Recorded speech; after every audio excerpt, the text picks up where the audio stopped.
And at 10, Baron Blood. Lord John Falsworth was the youngest of two sons of Lord William Falsworth, one of the wealthiest members of the British aristocracy in late Victorian and Edwardian times. John left embittered when his older brother Montgomery inherited the title and the bulk of his estate upon William's death, shortly before World War I.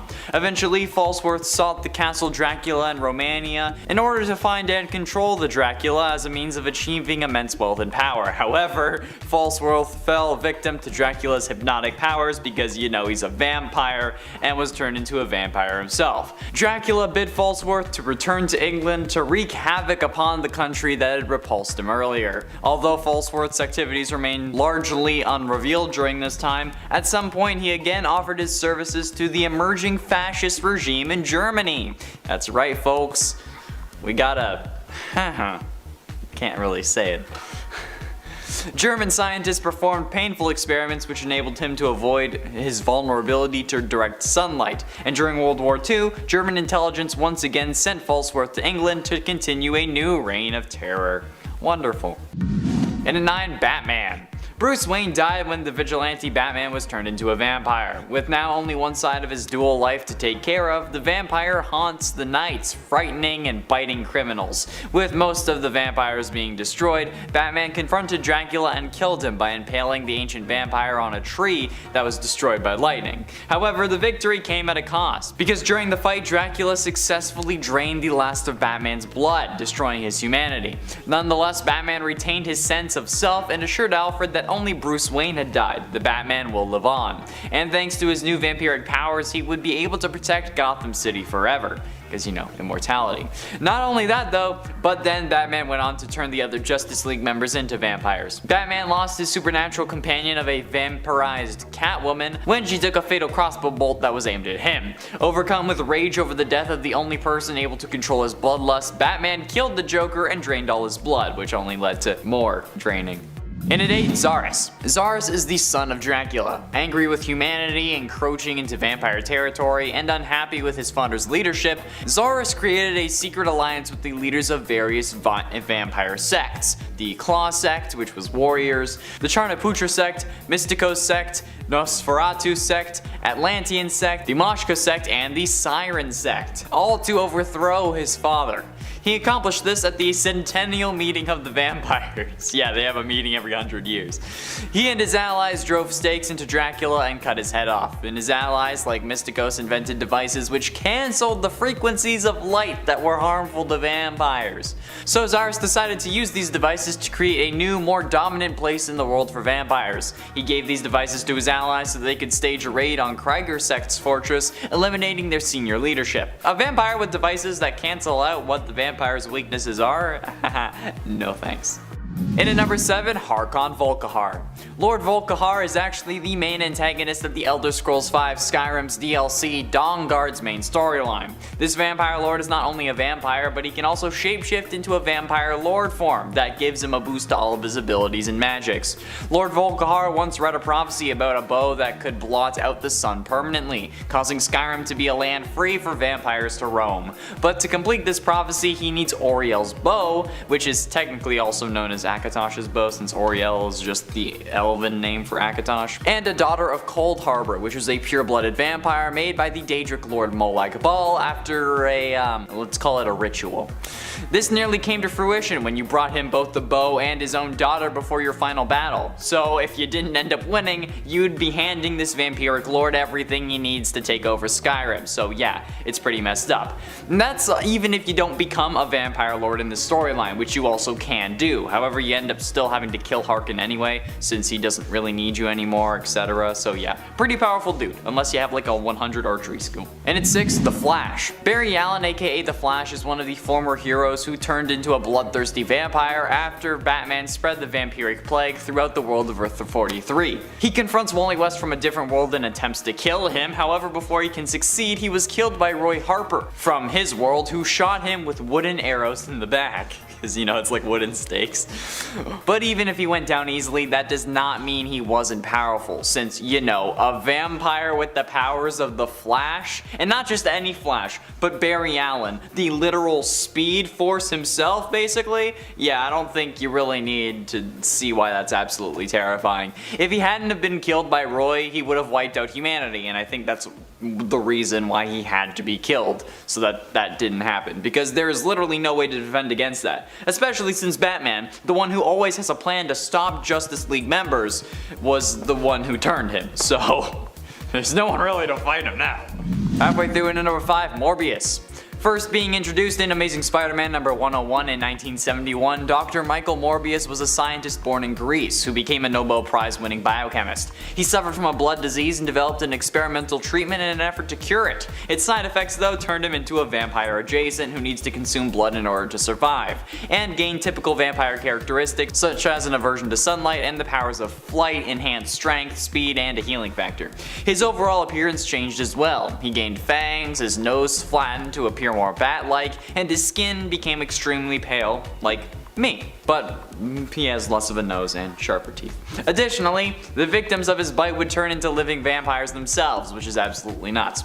This character also made an appearance in the 90s Spider-Man animated series, which is literally my favorite thing in the world. However, since it was a kid's show, he couldn't consume blood, so instead he consumed plasma. And his origin was changed as well, so it could kind of be intertwined with Peter's, when he spliced his DNA with Peter Parker's using the neurogenic recombinator, and then a bat jumped in front of the ray. And in 4, Dracula. In Marvel Comics, Count Dracula is a centuries-old vampire, sorcerer, and Transylvanian nobleman who rules from his namesake fortress known as Castle Dracula. He is the supreme ruler and world's most powerful vampire. Originally the Wallachian ruler Vlad the Impaler, he turned himself into a vampire following a battle with the invading Ottoman Empire, seeking revenge to, destroy his enemies, because of course.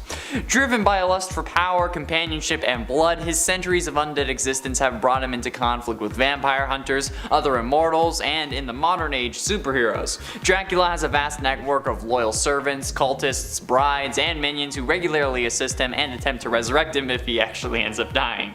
Recently, Dracula and his followers have taken up refuge in Chernobyl, creating a new vampire nation and bringing him into conflict with the Avengers. But given that he's in essence the original vampire, I feel like he deserves to be on this list. Also, in the Marvel universe, his name is Vlad, which just makes me think of Vlad Plasmius from Danny Phantom, and I love Danny Phantom, so. Getting close to the end, in at number 3, Ultraman. Ultraman was turned into a vampire by Batman, which doesn't really make sense because he's a Kryptonian, so without kryptonite fangs, how did Batman pierce his skin? But whatever. Ultraman, along with many Supermen of the multiverse, were kidnapped by the Prophecy to steal their powers, but they were freed by the Justice Incarnate. Later on, Ultraman confronted Wally West from a different world along with the Flash and attempted to kill him, but Wally managed to knock him down with his super speed fist and hold him down with dozens of wooden stakes. And while he seemingly was defeated by those wooden stakes, I don't think you need an explanation as to why a Superman with vampire powers is a bad idea. Okay, that's horrifying. Although this does beg the question, does it cancel out the whole sun powers thing, since vampires are weak to sunlight but Superman uses the yellow sun to get his powers? Or is it just that a Kryptonian vampire is double weak to a red sun? Because he's already double weak to a red sun, but does that mean that he doesn't really have powers? I don't know. It's an interesting debate that I believe you should have in the comments, but respectfully. Can't believe I'm saying that, because no one's gonna listen. Who am I kidding? Penultimately, in at number 2, the Alpha Vampire. In the world of Supernatural, the Alpha Vampire was the very first vampire and basically father of all other vampires. He was one of the alpha monsters captured and interrogated by Crowley and Castiel in their efforts to locate Purgatory. He escaped Crowley's prison though and set up a new nest in North Dakota, and then Montana. He was later tracked down for his blood for the weapon to defeat the Leviathans, and ultimately recognizing a common enemy, he actually gave the Winchesters his blood without a fight. During an attack on the British Men of Letters though, the Alpha Vampire was killed by Sam Winchester with the cult, the demon cult that can for some reason kill literally everything. I don't know how, but whatever. The alpha vampire is first glimpsed briefly flashing in the minds of his children as it's commanding them to recruit more of his army in like season 6. Nothing is known about this particular monster aside from the fact that its messages can be heard by all other vampires, and he can also just knock them out if he wants to. Dean ends up seeing this vision while he is infected, but yeah, the daddy of all other vamps? That's a powerful boy. Finally, in at number 1, Varney. Varney was a human or Gigantopithecus sorcerer that once lived in like 10,000 BC. Varney served in the cult of the Darkholders under Thusla Doom. Injured due to the actions of King Kull of Volscia, a dying Varney was transformed into a vampire by sorcerers of the pre-cataclysmic Atlantis, because he was born in Atlantis. He allegedly was the last survivor among the vampires created in Atlantis before the Great Cataclysm, and ruled over Earth's vampires. But in 1459, tired of his ages-long existence, Varney chose Dracula as his successor and Lord of Earth's vampires, and imparted much of his supernatural power to him by forcing Dracula to drink his blood. Varney then committed suicide by exposing himself to direct sunlight. However, years later, Marie Laveau, desperate for vampire blood, had kidnapped Doctor Strange's friend Morgana Blessing and his brother Victor. Strange was about to deliver the spell page to Laveau when reason reasserted itself and he forever banished the page from Earth, basically. Laveau, possessing the Darkhold, though, invoked a spell contained within for resurrecting the Lord of the Vampires. So yeah, the very first vampire of all time in the Marvel Universe, who killed himself with sunlight and then was resurrected, and also made Dracula, yeah, that's a number 1 for sure. There's no contest, even from the Alpha Vamp. No way. Kicking off the list at number 10, Mr. Sinister. Dr. Nathaniel Essex made his first debut in Uncanny X-Men 221. Now, he's not that easy to forget once you take a glimpse at him, because he's kind of terrifying in every way. He's also obsessed with experimenting on mutants, and yes, that includes himself. He was obsessed with Darwin's theory of evolution, but he felt like they were shackled by too many moral constraints. Doesn't that sound lovely? It's off the bat. He couldn't get funding from the Hellfire Club, so he got together a group that he named the Marauders, and then he got them to kidnap people off the streets of London so he can then experiment on them. So dark already, the guy is twisted. He even tried to experiment on his son, who is no longer alive. This guy might be a little bit too twisted for the MCU, but he does bring back dead characters, so maybe he's a blessing in disguise. Number 9, Blastar. Making his first appearance in Fantastic Four issue 62, Blastar once was the ruler of Balur, a planet in the negative zone. The inhabitants of said planet were not a fan of this horrible ruling, so they voted him off the island. They revolted and sent him adrift into the cosmos. Now, during that field trip in space, he bumped into Mr. Fantastic, who at that point was already on his way back to Earth with the Inhuman Triton. So Blastar followed them through the portal, teamed up with Sandman, and fought the Fantastic Four. He ended up losing this battle and was sent back to his own dimension, which sounds like a win, but this was only the beginning. He then became king once again, but this time he expanded his territory. It also helped that this time around he stole Annihilus' cosmic control rod. This guy is pretty hardcore, and at one point in the comics, he tried to collect all the Infinity Stones before Thanos. Somebody tell Blastar he's a little bit too late for the MCU. And before we continue on with this list, you know the drill. If you're loving the content, or if you want a part 3, or if you're just liking the curls so far, give us a thumbs up. It really helps us out quite a bit, and then in turn, we can give you back as much as we can. You're the best, thank you so much. Right back to this list. Number 8, Shadow King. Making his first appearance in X-Men 117, the Shadow King is a multiversal manifestation of the dark side of the human consciousness spawned by the first nightmare. Doesn't that sound nice already? Sick. Amal Farouk was the leader of the underground syndicate located in the Thieves' Quarter in Cairo, Egypt. He's a powerful mutant who also happens to be a vessel for said Shadow King. Farouk was able to control everybody around him. It's pretty terrifying. He feeds on the shadows of your soul. So yeah, with Marvel veering off into the cosmic side of things, maybe we could see a Shadow King whenever the X-Men come into the picture. Now in the comics, before World War II, Amal Farouk worked with Baron von Strucker to try and destabilize Britain's political structure. So maybe he's been there the whole time. I kind of hope he's not though, because he's terrifying. Number 7, the Fallen One. First appearing in Thanos issue 11, the Fallen One was once a herald of Galactus, who of course we mentioned in part 1. Now the difference between later heralds of Galactus, this Fallen One was empowered by dark energy instead of cosmic radiation, which was the norm. So in turn, he was quite cruel. He was evil enough that Galactus himself had to imprison him. The Fallen One was also a sneaky one. He would often escape and then re-attack Galactus all over again. It was a vicious circle until Star-Lord came in and imprisoned the Fallen One into the Clin, that prison we see in the Guardians Guardians of the Galaxy. Now, when the Klin was later destroyed during a conflict with Thanos and the Maker, the Fallen One again broke free, went back to Galactus, but this time Galactus teleported him back to Thanos. He's like, no, you go fight him, Mr. Crazy Guy, get out of here. Thanos ended up defeating him, but only because he tricked the Fallen One into igniting a gas giant. At this point, Thanos made him become a herald for himself, right? Might as well. The Fallen One can control black matter, which is a pretty big deal. He can use that matter to enhance his own speed, strength, durability, you name it. You wouldn't see him coming either, because he can travel at the same speed of light. Now, we just got Thanos out of the MCU, so let's never bring back his herald either. No thanks. Number 6, Spiral. Rita Wayward made her debut in Longshot issue 1. She's actually a loyal servant to the spineless Mojo that we mentioned in part 1 of this list. But it didn't always start that way, of course not. See, Ricochet Rita was once a professional stunt performer. She became friends with a guy named Longshot who was already from that Mojoverse. She was actually attacked by this insane version of herself called Spiral from the future. They fought, she won, and she thought that was the end of that problem. Now you gotta remember that, because it's for sure not the end. Rita actually decided to follow her heart and go back to that Mojoverse with her new boy toy, Longshot. And then when they get there, they're both captured by Mojo. Longshot's mind was wiped, now forgetting Rita, which is so sad already. But for Rita, it just gets worse. Mojo got his scientists to modify her mentally and physically, so now she has 6 arms, and her hair is also gray, and now, oh, she can also see other dimensions. She was like a twisted little version of Mojo, and she got trained in the dark arts of magic and body modification. And as you may have guessed, that future version of her was just that. Mojo sent her new and improved self to go back in time and attack her past self. It's just a nice loop of trouble. Number 5, Kid Omega. Quentin Quire made his first appearance in X-Men issue 134. He's been described as one of the most powerful telepaths right next to Jean Grey. And believe it or not, he was once also the host of the Phoenix Force. In his early super days, Quentin was one of Xavier's prized pupils, until he put together the Omega Gang. He wasn't always a bad kid though. It's just on his birthday, when he was still young, he received a call from his parents to say that he was adopted.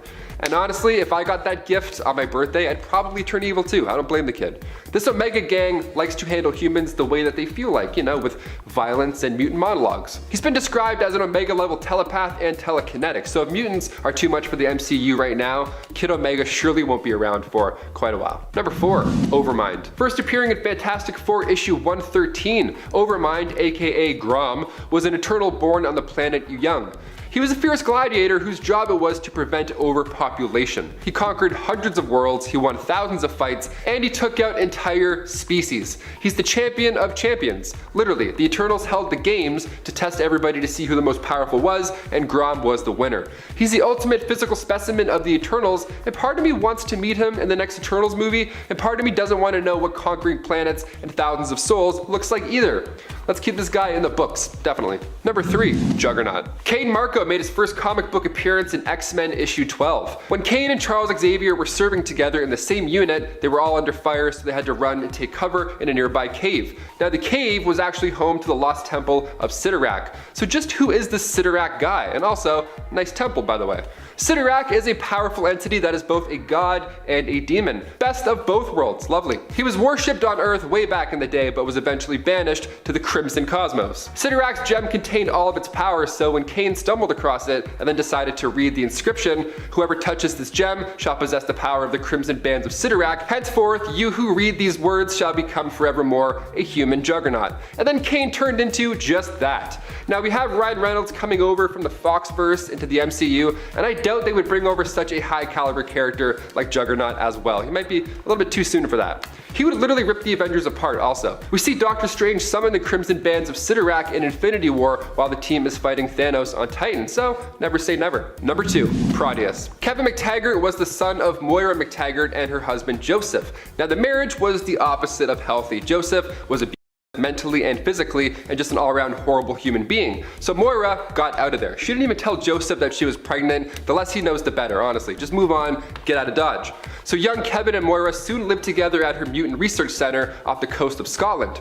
Now Kevin, as he got older, manifested mutant abilities, so now he has this uncontrollable need for power. He craved it, literally. So Moira had to hide him. She had to keep him locked up in a cell for years and only referred to him as Mutant X, which is kind of a dark nickname already off the bat. I mean, sure, could have just still called him Kevin, but great. She wanted to keep him safe and also not have strangers get the soul sucked out of them on their way to work. So that's a bonus. Keep him tucked below. But one day, while Magneto was fighting the X-Men, Kevin's cell was damaged and he got out. Since the isosteric energy in his cell was no longer holding him back, Kevin was able to take down Polaris, Multiple Man, and he was even able to evade the Phoenix. But after doing so, his body began to burn out, just like Moira tried to prevent all this time. So now the only solution he has was to possess human hosts, one after another. He renamed himself Proteus, with his imagination the only thing that limits his powers. He's made of psionic energy, and he too can warp reality.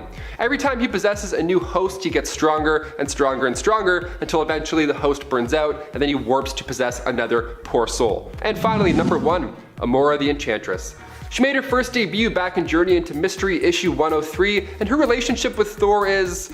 honestly, I'd kind of love to see this in live action, but I feel like we're quite far from this type of power in the MCU. So half the time she wants to take out Thor, and the other half she's trying to take him out to dinner. It's really a love-hate relationship. Now, Amora has a pretty sweet life before all this. She's got multiple mansions throughout all the 9 realms, and can make gold and diamonds with her tears. So even on a bad day, she's still getting rich. She's really good at seducing people as well. I mean, it's literally her superpower. For example, Scourge, she would seduce him into helping her with evil plans, and he was like, oh yeah, you bet, anything for you, you're so hot, let's do it. And then afterwards, Amora wouldn't follow through with her side of the deal. She would just continue to play hard to get. She messes with your mind and your heart. That's a double whammy. One kiss is all it takes for her to completely own you and your soul. In the comics, she was sent by Odin to take out Jane Foster because the whole, loving on different worlds thing is long distance, I guess. That's a no-go for the God Squad. But when she tried to attack Jane, Thor intervened and she was banished to Earth by Odin, where she then joined the Masters of Evil. Now, she doesn't have too much experience with hand-to-hand combat because, well, she doesn't really need it. She just gets other lovers to fight her fights for her. The Bachelorette in space. Nice, tune in, love it. Kicking off the list at number 10, the Time Trapper. First appearing in Adventure Comics 317, the Time Trapper comes from the far future. He actually prevented the Legion of Superheroes from traveling into their future using an iron curtain of time. He likes to hang out at his home located safely at the end of time. How neat is that? Kind of similar to Kang. In his first few issues, the Time Trapper was seeking the Concentrator, which was a weapon that draws energy, any energy source in the known universe, together. It's also a pretty big secret as well. The Time Trapper pretended to be the commissioner of the Science Police and tortured the Legionnaires, although they said it was a test in order to gain intel. Now, Lightning Lad knew something was fishy, so he cracked and spilled secrets, false ones of course. So this brought the team to actually figure out how to assemble the real Concentrator. And when an angry Time Trapper returned, he launched a plethora of Dark Stars at the crew, but luckily that Concentrator could absorb any energy source, like I said, so they were blasted out of existence. We're good. The Legion lived to tell the tale, but we just got Kang in the MCU, so I don't think we need another Time Lord showing up. My brain hurts enough already. Give us like 5 years and then bring in some more time stuff. Number 9, Eclipso. Making his first appearance in House of Secrets issue 61, Eclipso was made from God's spirit of wrath. He's the living embodiment of wrath. It doesn't get more menacing than that, folks. He was made to punish the wicked, to clean the world of evil, of course, until the Spectre replaced him. Wrath was driven by anger, whereas vengeance, that required more of a discerning hand. So what happened after was Wrath's physicality was trapped within an all-black diamond called the Heart of Darkness. The Heart of Darkness, kind of like the heart of the ocean, but instead of Rose tossing it overboard, a treasure hunter found it in Africa and accidentally split it into 1,000 pieces, and now we're all... Each of those pieces contained a shard of darkness. So Eclipso figured out a way to possess people through these diamonds, and that first man being possessed was Bruce Gordon. Bruce was a scientist specializing in solar energy, and while he was in a jungle observing a solar eclipse, a sorcerer named Mofir attacked him with one of those black diamonds, and after that, every eclipse, Eclipso would take over Bruce. Unbeknownst to Bruce though, Eclipso would soon learn to bind himself to anybody near any shard that happened to be angry at the time. Nowadays, there's a lot of angry folks, so this is bad news. The entity of wrath possessing anybody who gets upset, that sounds, yeah, just smile and wave, I guess. Just lie. Just lie and pretend you're happy. Then you're good. Before we continue on with this list, if you want to spread the love and hit that thumbs up, it really does wonders for us at the channel. You guys are amazing. Thanks so much for watching. Let's keep this going. Number 8, Justice Lord Superman. Coming from the animated universe, the 2003 Justice League episode titled A Better World showed us one that's rather the opposite. This parallel universe showed Kal-El and the Justice Lord storming the White House after President Lex Luthor had just executed the Flash. Now the team of course wasn't too happy, so Batman and Wonder Woman fought off the Secret Service while Superman told Luthor that he's taken him in. Lex is insane, so he had a button ready that could literally start a nuclear war if it was pressed. And he's threatening Superman, saying that he needs to use deadly force if he wants to save the people. So Superman's like, okay, and then just eyes glow red, and then he turns them into ashes, just like that. And when Batman and Wonder Woman come back in, it's far too late. Superman just has a smile on his face, and Lex is just a pile of dust. Good times. After this, for the next 2 years, the Justice Lords would rule using violence like it was normal. They saw this and they're like, well, that certainly did the trick. Let's just keep doing that. Justice Lord Superman used his heat vision to wipe out all of Earth's criminals and villains. If we had him in the DCEU, the movie would be a lot shorter than 4 hours. It would be like 36 minutes. Snyder cut, maybe 44 minutes. Number 7, Superboy Prime, another super menace. First appearing in DC Comics Presents issue 87, this version of Supes has more powers and less weaknesses. I'm talking immunity to kryptonite and magic, which is a fantastic combo. He arrived to Earth and was soon discovered by Jerry and Naomi Kent while they were on a hike in a New England seacoast town. They named him Clark, although Clark Kent was the name of a popular comic book hero named Superman. So yeah, Superman already existed on this Earth, so Clark grew up and later attended a costume party at a beach and dressed like Superman. He went to get a glimpse of Halley's Comet and it was all a good time, and then all of a sudden a tidal wave hits, this portal opens up, and the Superman from the comics pops out. Now at the same time, young Clark's powers manifested, and he quickly learned what to do with them in the moment. Superboy then followed that Superman back into the portal to an alternate reality, and he would never be the same again. Crisis on Infinite Earths was this multiversal catastrophe where parallel dimensions were being consumed by the AntiMonitor,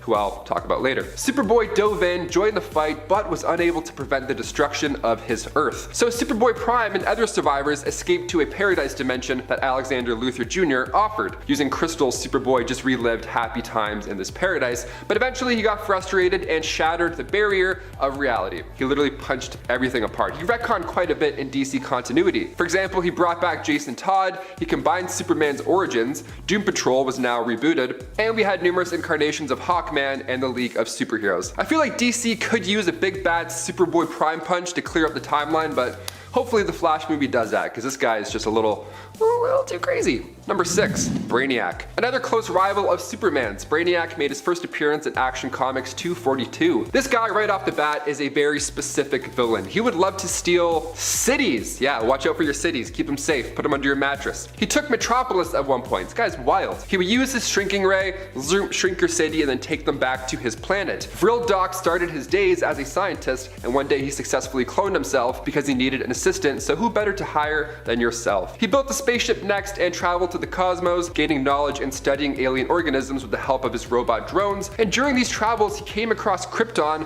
while General Zod was still running the show. So of course, this dude shrunk down the entire city of Kandor and studied it in his ship. He made a remote scout unit that believed it was the original Vril Docs, and then it traveled to Earth and took over the body of sideshow mentalist Milton Find, whose stage name was Brainiac.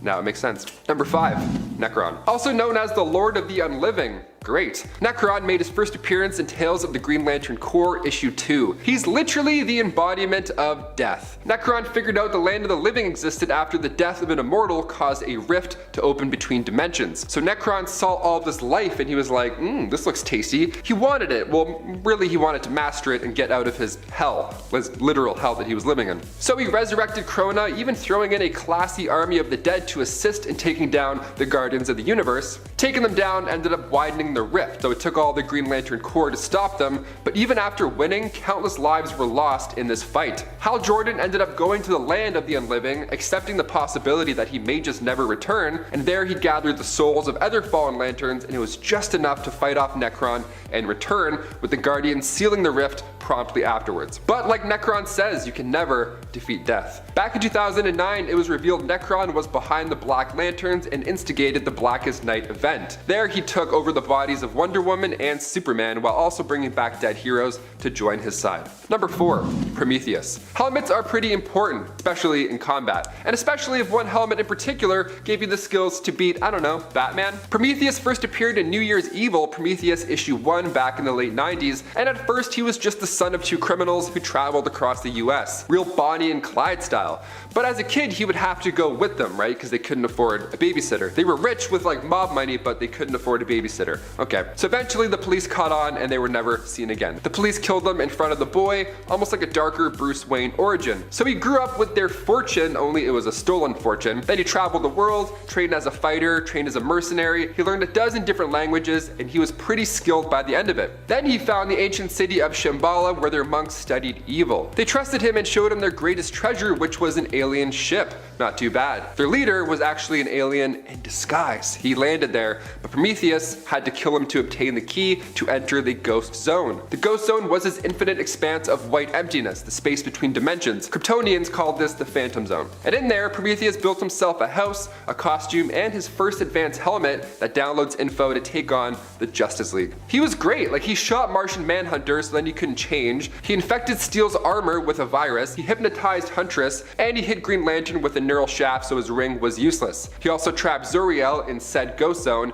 and beat Batman with hand-to-hand combat. Not too shabby at all. Number 3, the Batman who laughs. We've seen quite a few Batman on screen. We're even seeing Michael Keaton return to Gotham in the next Flash movie, which is pretty exciting. But the Batman who laughs, aka the Darkest Knight, might be a bit too hardcore for the theaters. Coming from the Dark Multiverse, first appearing in Dark Days the Casting, created by Scott Snyder and Greg Capullo, comes a twisted Earth 22 version of the Batman who laughs. The Joker here is insane. He goes on this spree throughout Gotham, just chaos in the streets. He took out Jim Gordon, then he poisoned Batman. It was all bad. And then once Batman was able to move again after the poison had run its course, he broke the Joker's neck, which is already immediately so dark. But even the Joker was prepared after death. After that snap, he let out this toxic breath that let everybody near him get infected, including Batman. Cut to 2 days later, Batman and Superman are talking about what happened, and when Superman tells Bruce that a kid infected by Joker bit a doctor, Bruce ends up laughing, like this maniacal laugh. And he catches himself after, he's like,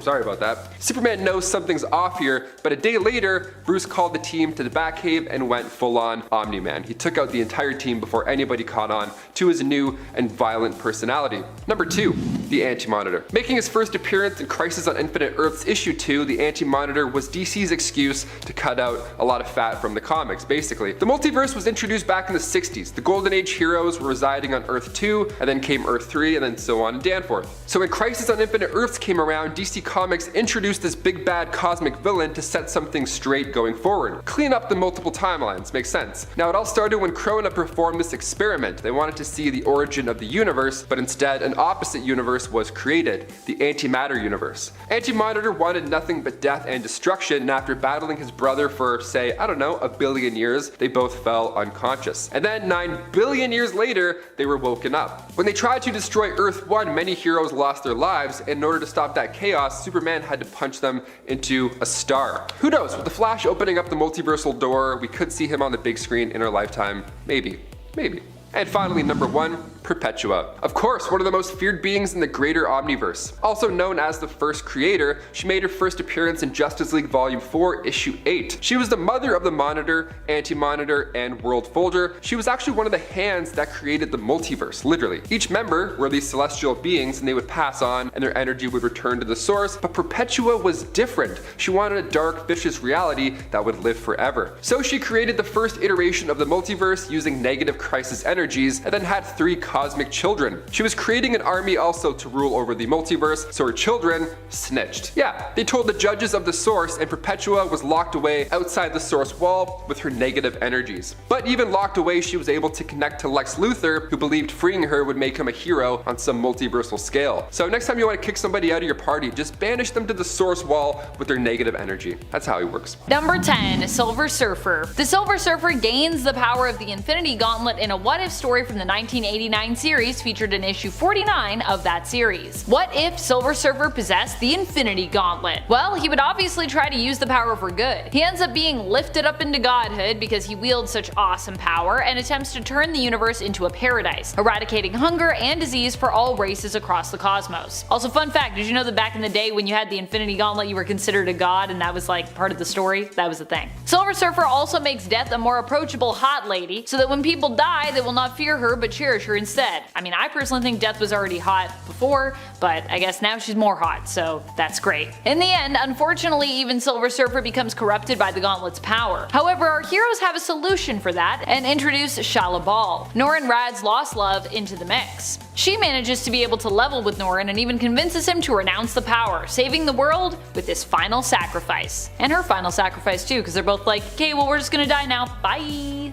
Number 9. Nebula. Nebula is a complicated character. She's not really a full-on villain and she's not really a full-on hero, but I feel like her portrayal by Karen Gillan in Marvel's Guardians of the Galaxy series has helped us to see her more as a villain worth redeeming and moving more into the realm of hero than anything else. And in honor of that, I'm going to count her as such for the purpose of this list. One of the last times I was reading a sort of hero Nebula story was when she teamed up with Thane, Star Fox or Eros if you will, and Trico Slatteris, the champion of the universe, to seemingly defeat Thanos. In reality, Thane was using them for his own means, and when Nebula found this out, she attempted to defeat Thane herself. In the comics, she was one of the characters to get her hands on the Infinity Gauntlet during the events of the Infinity Gauntlet story. She ended up being the really big bad when she took the gauntlet from Thanos and then had to be defeated thereafter. At that time, Nebula was pretty much a villain, so yeah. But like I said, we can kind of consider her a hero, so she was a villain at the time, but she's still a hero. Does that make sense? I'm counting it, whatever. It's my list. I decide who stays. And friends, before we move on to this next spot, if you are loving this list and you want more lists like this where we talk about who's wielding the Infinity Gauntlet and what they did with it, be sure to let us know by giving this video a thumbs up. I personally would love to see like an alternate Thanos Infinity Gauntlet list as well. I don't know if that's a thing. I don't know if we have enough alternate Thanoses for that list, but I think it would be cool if we could do it. Number 8. Deadpool. Surprisingly, or maybe not so surprisingly if you're familiar with the character, Deadpool also has wielded the Infinity Gauntlet before. In this case, he ended up getting it from Thanos when he pulled a bait and switch, swapping out the real gauntlet with a fake. Deadpool then planned to use the gauntlet to roast the Marvel Universe, but instead got celebrity roasted himself by host Howard the Duck and a slew of other heroes, villains, friends, allies, and even lovers. In the end, however, Deadpool breaks the fourth wall to do some roasting of the audience and ultimately returns the gauntlet to its rightful owner. Thanos, of course. What did you think? He was gonna give it to someone else and save the day? This is still Deadpool we're talking about. Also, I'm pretty sure the issue this story comes from, issue 45 of Jerry Dugan's Deadpool run from 2013, is also where the Thanos copter originated. Either way, if you're a fan of Thanos copter, it is in there too. Thanos copter. Thanos is flying around in it. Number 7. Gamora. Gamora ended up using the Infinity Gem's combined power to fold the universe in half, creating Warp World in the comics. Warp World contained only combined Marvel characters who were all composed of 2 different souls, like Emma Frost and Wolverine, who were combined together to create Diamond Patch, or Weapon Hex, a combination of Laura Kinney aka X-23 and Scarlet Witch. Technically, Gamora didn't use a gauntlet specifically to do this, but she did utilize the power of all the gems, which makes it, I think, close enough for her to rank here. At the time, what she was doing was, well, pretty villainous. But Gamora in general is considered to be a hero, in modern comics especially. Well, when she's not stealing gems and folding the universe in half, of course, which is also from modern comics. To check out this story, you'd want to check out Infinity Wars, so go do that, because Warp World is cool. Number 6. Black Panther. T'Challa was the one to use the Infinity Gauntlet against God Emperor Doom on his own created version of Battleworld. Doom's created version of Battleworld, not T'Challa's, just to be clear. This reality was a patchwork one created by Doom after the inevitable destruction of the Incursions. Doom faced T'Challa and Namor, the former of which also came wielding the Infinity Gauntlet. While initially T'Challa succeeded in defeating Doom, he inevitably regenerated and then destroyed the Infinity Gauntlet in turn. However, while Doom beat Black Panther even with the Infinity Gauntlet, it was then revealed that this had all been a part of a master plan and was intended only to distract Doom, which evidently had pretty much worked. God Emperor Doom was so OP though. RIP God Emperor Doom. Doom's still around though, so I wonder if he remembers that. No, he probably doesn't remember that. I think it all got wiped. He just remembered that he killed his arch nemesis. And he was like, I'm happy now. Also, I'm not scarred. Number 5. Mr. Fantastic. Reed Richards aimed to wield the Infinity Gauntlet, collecting the gems and assembling them all with the intention to destroy them and prevent anyone else from gaining their dangerous level of power. He used his own group of banded together heroes to find the gems and collect them. Unfortunately, his plan did not work, and he had the secret superhero Brainiac group, the Illuminati, instead become the protectors of the gems, which were then split up. Each one of them was given one to hide in the universe so that the gauntlet could never be reassembled and used against them. Of course, this didn't end up being a permanent solution to that problem, because these are the Infinity Gems, and no matter which way you slice it or split these gems up, they're eventually going to be used again by someone in the future to do some kind of good or ill. Usually though, they're used for ill. So yeah. And no matter how hard you try to hide those Infinity Gems, people go and find them. Number 4. Hulk. Obviously one of the heroes we can't leave out, considering how mighty he is and how important his time with the Gauntlet was in the MCU, is the Hulk. The Hulk wore the Infinity Gauntlet and was the one to use it to bring everyone back in the MCU. If you were wondering how a big, not super intelligent berserker like the Hulk managed this feat, managed to stay focused, this was actually during the time in the MCU where Hulk was more in balance with Bruce Banner. The two beings were more merged at this point and basically became Professor Hulk. Hulk wore the gauntlet in the MCU during Avengers Endgame and used it to bring back everyone that had been snapped out of existence, undoing what Thanos had done in the previous film, Avengers Infinity War. In the comics, in the Ultimate Universe of Earth 1610, the alternate Hulk of that Earth also wielded the Infinity Gauntlet, or rather the Infinity Gauntlets, as in that universe there's 2 of them. But that's a story for another list. Number 3. Iron Man. Someone that has been immortalized when it comes to his use of the Infinity Gauntlet, or Iron Gauntlet if you rather, in the MCU is Iron Man. Iron Man snapped past Thanos and his army out of existence, which resulted in the heroes winning the day in Avengers Endgame. Thanos returned to try and set straight what the heroes were trying to fix in their universe, which was his plan to eliminate half the population. Hulk had successfully snapped back those who had been killed off by Thanos' initial snap, but now Tony Stark was fighting to save the world against a past Thanos who had followed them there to once again follow through with his future self's and really his own self's plan. In using the gauntlet, however, Tony gave up his life as it was so powerful a weapon that using it killed him. Also, he kind of had to put it in his suit, and I don't know if his suit was properly wired for all that power. This made Iron Man one of the greatest heroes eternally, but not one of the greatest Eternals, because that's a whole different group of heroes. Tony has also briefly wielded the Infinity Gauntlet in the comics, but it went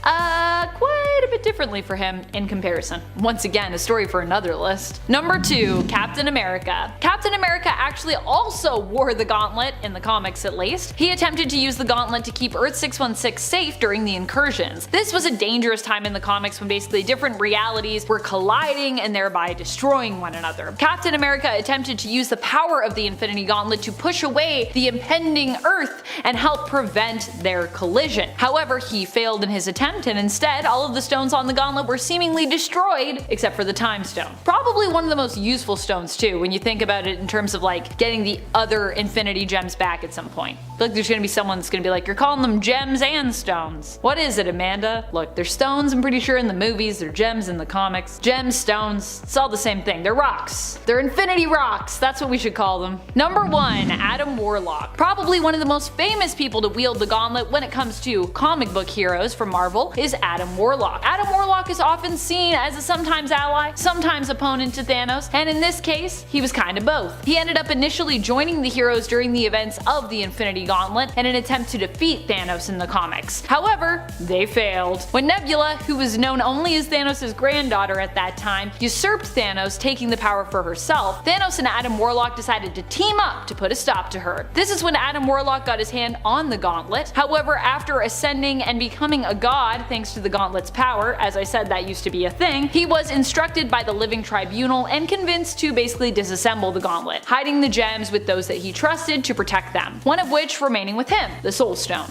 And I'm pretty sure Adam just held on to that and was like, now I have the power of the Soul Stone. As if he wasn't powerful enough already. Jeez, Adam, you're already so powerful. Kicking off the list at number 10, Matthew Malloy. While we're eagerly awaiting the arrival of mutants into the MCU, there's quite a few mutants that I wouldn't want hanging out near Peter, Ned, or MJ, like Matthew Malloy, for example. See, Matthew was a regular Joe living in Charleston, South Carolina, but all of a sudden Earth gets hit with a Skrull invasion. Gotta love Mondays in the Marvel Universe. Sick.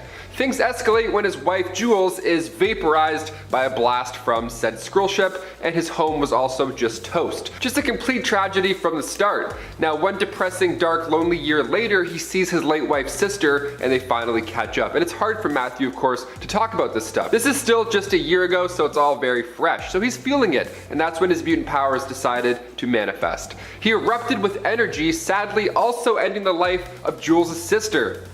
Not looking good so far. And then while he's standing there in shock, Maria Hill's hologram shows up out of a drone, and she's like, "Are you okay? Are you a mutant? What are your powers? What's going on? Do you have Geico?"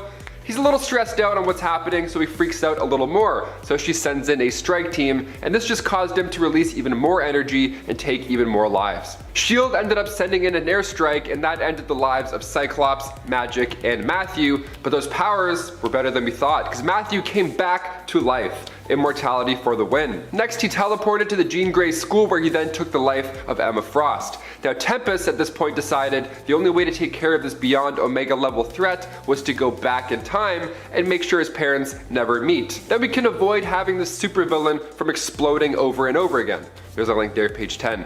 Mutants are cool and all, but this is evidence of how a regular guy can be riddled with tragedy in the Marvel Universe. Imagine if Zemo got these powers, Civil War would be over in like 22 minutes. Number 9, Molecule Man. Owen Reese started his days out as a small, puny, ridiculously looking laboratory technician whose life changed forever one day at work. Also, that's how the Watcher described him. I'm not being mean. He's breaking down his origins to the Fantastic Four, and he's low-key roasting the guy the entire time. It's pretty great. He was working for Acme Atomic Corp, but one day he got distracted and made a mistake while making adjustments to that atomic machine. He was distracted because he was monologuing about how much his life sucks. He was like, "Oh, I'm just a nobody wearing green pants at work, boo-hoo, no one knows my name." And then in the middle of his pity party, he gets blasted with energy, but somehow he survives. His boss of 12 years calls him in the office, and he's like, "Hey, I heard about your accident, Mr. whatever your name is. We can't have that happen here. You're fired." Which, first of all, as far as lawsuits go, could you imagine? But Owen doesn't pack up and leave. No, instead, he pulls out a wand that can control his powers, and he turns Boss Man into a snow cone. He can now control every molecule in the universe, and like Reed Richards says, if a man can control molecules, he can control anything. Guy's really brilliant with that groundbreaking assessment. Thanks, Reed. And before we continue on with this list, if you want to go ahead and give this video a thumbs up, it's a lot of dark, tragic stuff going on here, so let's brighten the mood a little bit by doing a little hitting that button. Thanks so much, you guys are the best. Back to this list. Number 8, Mad Jim Jaspers. Old Jimmy J. Okay, he made his first appearance in Daredevil's number 7 back in 1983. He was created by Alan Davis and Alan Moore, and when he first hit the pages, he was a British politician serving as Prime Minister of the United Kingdom. He was serving as a member of Parliament for Haslab West, and he wasn't a fan of superheroes either. He wanted to keep Britain safe, and superheroes crashing through buildings and punching each other in the back, no thanks. Sounds like the opposite of safety. They're old school, I get it. But he also wasn't alone. Many others agreed with him, and in turn, he won a general election. Only 2 issues after he's introduced, we find out he's a mutant with reality warping powers, who of course is also insane. He was just taking out other heroes so that he could rule secretly. Classic little twisty twist.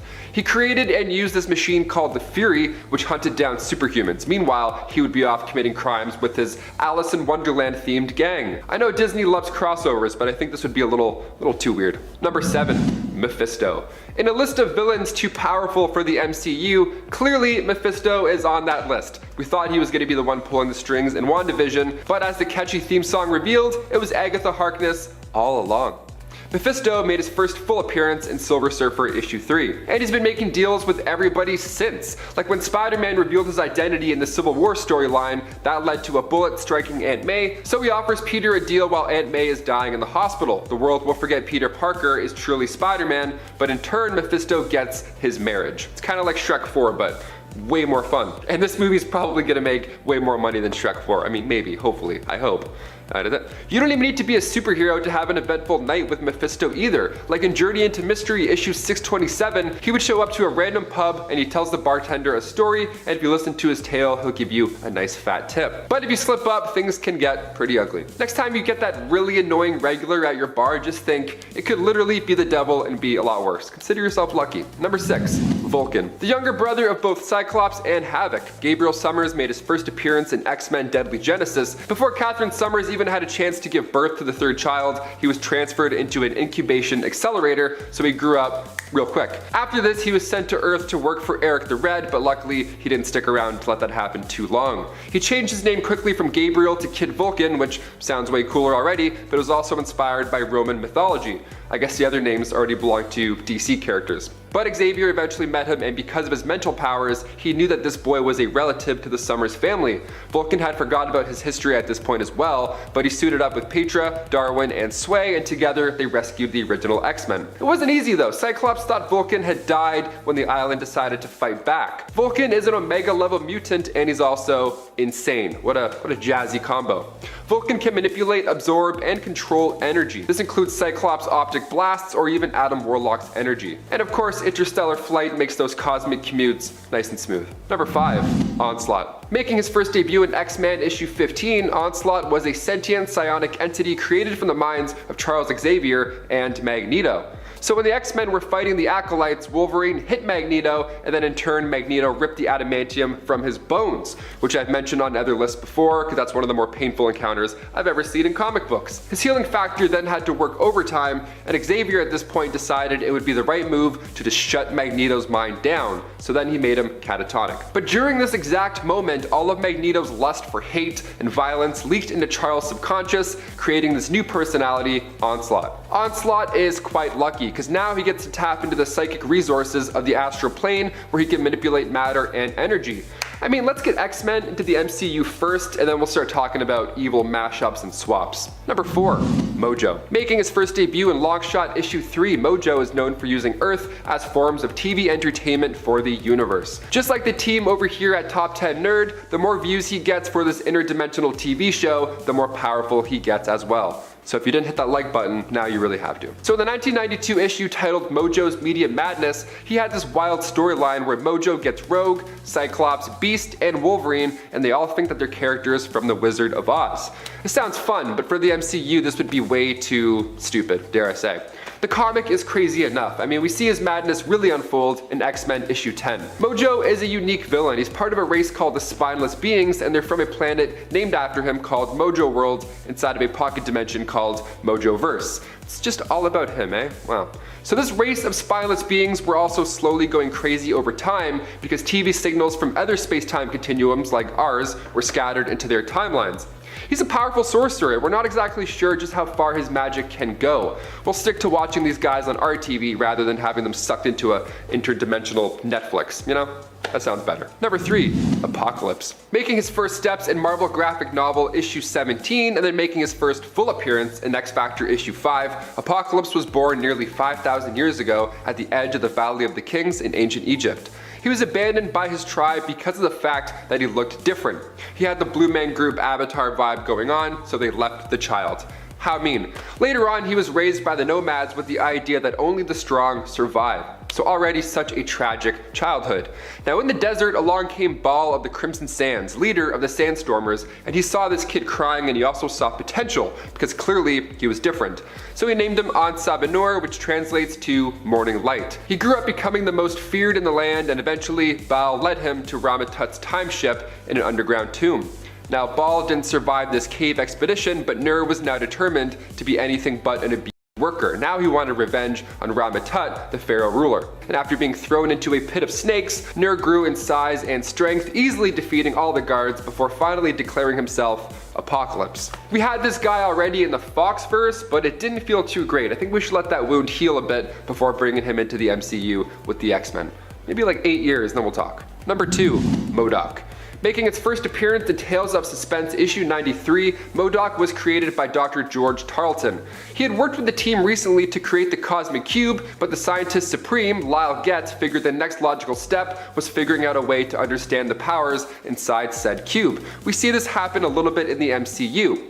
So enter Project Modok, yes, spelled with a C at the end instead of a K. That's important, you gotta remember that. Modok stood for Mental Organism Designed Only for Computing. It sounds like a high-tech series, sounds perfect. What a great way to analyze and probe this cosmic cube. So they grabbed that scientist George that I mentioned and altered him into this big-headed supercomputer. That's when things start to go south. obviously. With a brain too big for his body, they had to give him a hover chair, which is referred to as the Doomsday Chair. Already it's downhill. This scientist did not know that with great power comes great responsibility, so it wasn't long before Modok overtook his masters, changed that last letter from a C to a K, making his new, more suitable name for the list, Modok, mental organism designed only for killing. He's the big bad in the new Avengers game that's not too good, but it's still worth a play, and yes, he's as crazy as it sounds. And finally, number 1, Galactus. Wielder of the power cosmic, this one has to eat planets in order to survive. Yummy. We saw him in Fantastic Four, Rise of the Silver Surfer. Well, I mean, we saw a cloud that sort of looked like him, I guess.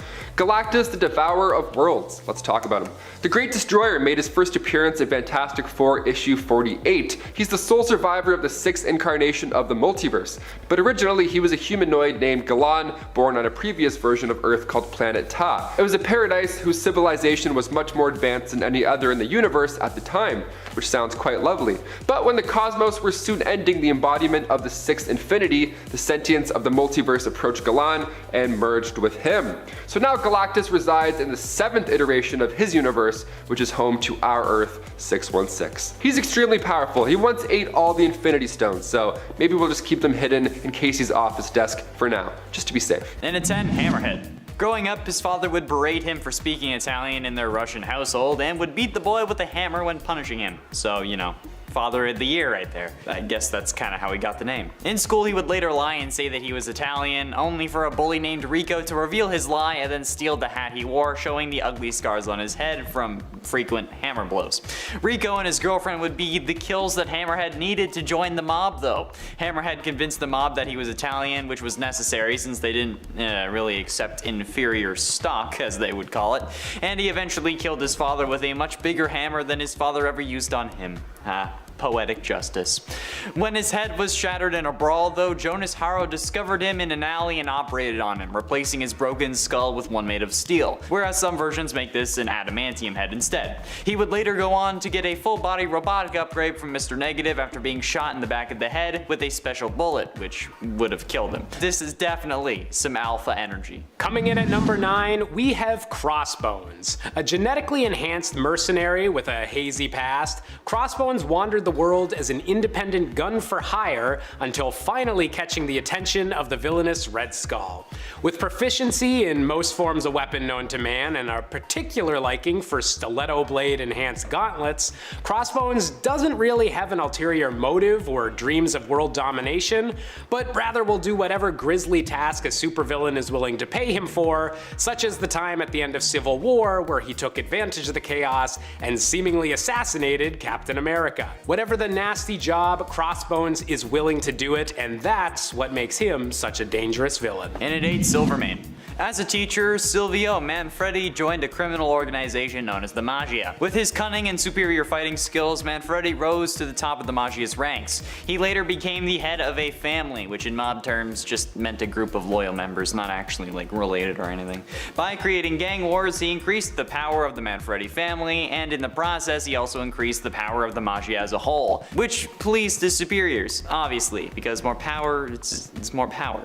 Manfredi also married a woman named Catherine and fathered a son, but when he was middle-aged, his hair became white, which led to the nickname that he grew to accept, Silvermane. Crime fighters Cloak and Dagger decided to take down Silvermane because of his role in illegal drug trafficking in New York City. Dagger attacked Silvermane and nearly killed him using her powers. However, doctors saved Silvermane's life by transporting his brain, most of his head, and other vital organs into a robotic body that would then provide him with superhuman strength, which is nuts and exactly why we shouldn't try and put our brains in robots. I've been saying this since this list. Don't do it. Coming in at number 7, we have Boomerang. Originally hailing from Australia and given his identity as a stereotypical joke by an offshoot of Hydra, Boomerang has no actual superhuman abilities, just an incredibly gifted throwing arm that has been utilized over the years to throw more and more intricate high-tech boomerangs. Best known as a thorn in Spider-Man's side and one of the founding members of the superior foes of Spider-Man, Boomerang would eventually begin to have a change of heart after becoming Peter Parker's roommate and getting a bit too over his head with his relationship to the Kingpin. Nevertheless, Boomerang's incredible accuracy and the quality of his high-tech gadgets means that he's not a villain to underestimate. And at 6, Tombstone. Lonnie Lincoln was born and raised in Harlem, New York. He had a congenital disorder characterized by the complete absence of pigment in his skin, which made him an outcast among the children his age. He also had a problem with his vocal cords, making him speak in whispers. The only student who didn't ostracize Lincoln was aspiring reporter Joe Robinson, causing Lonnie to misconstrue this lack of hostility as a token of friendship.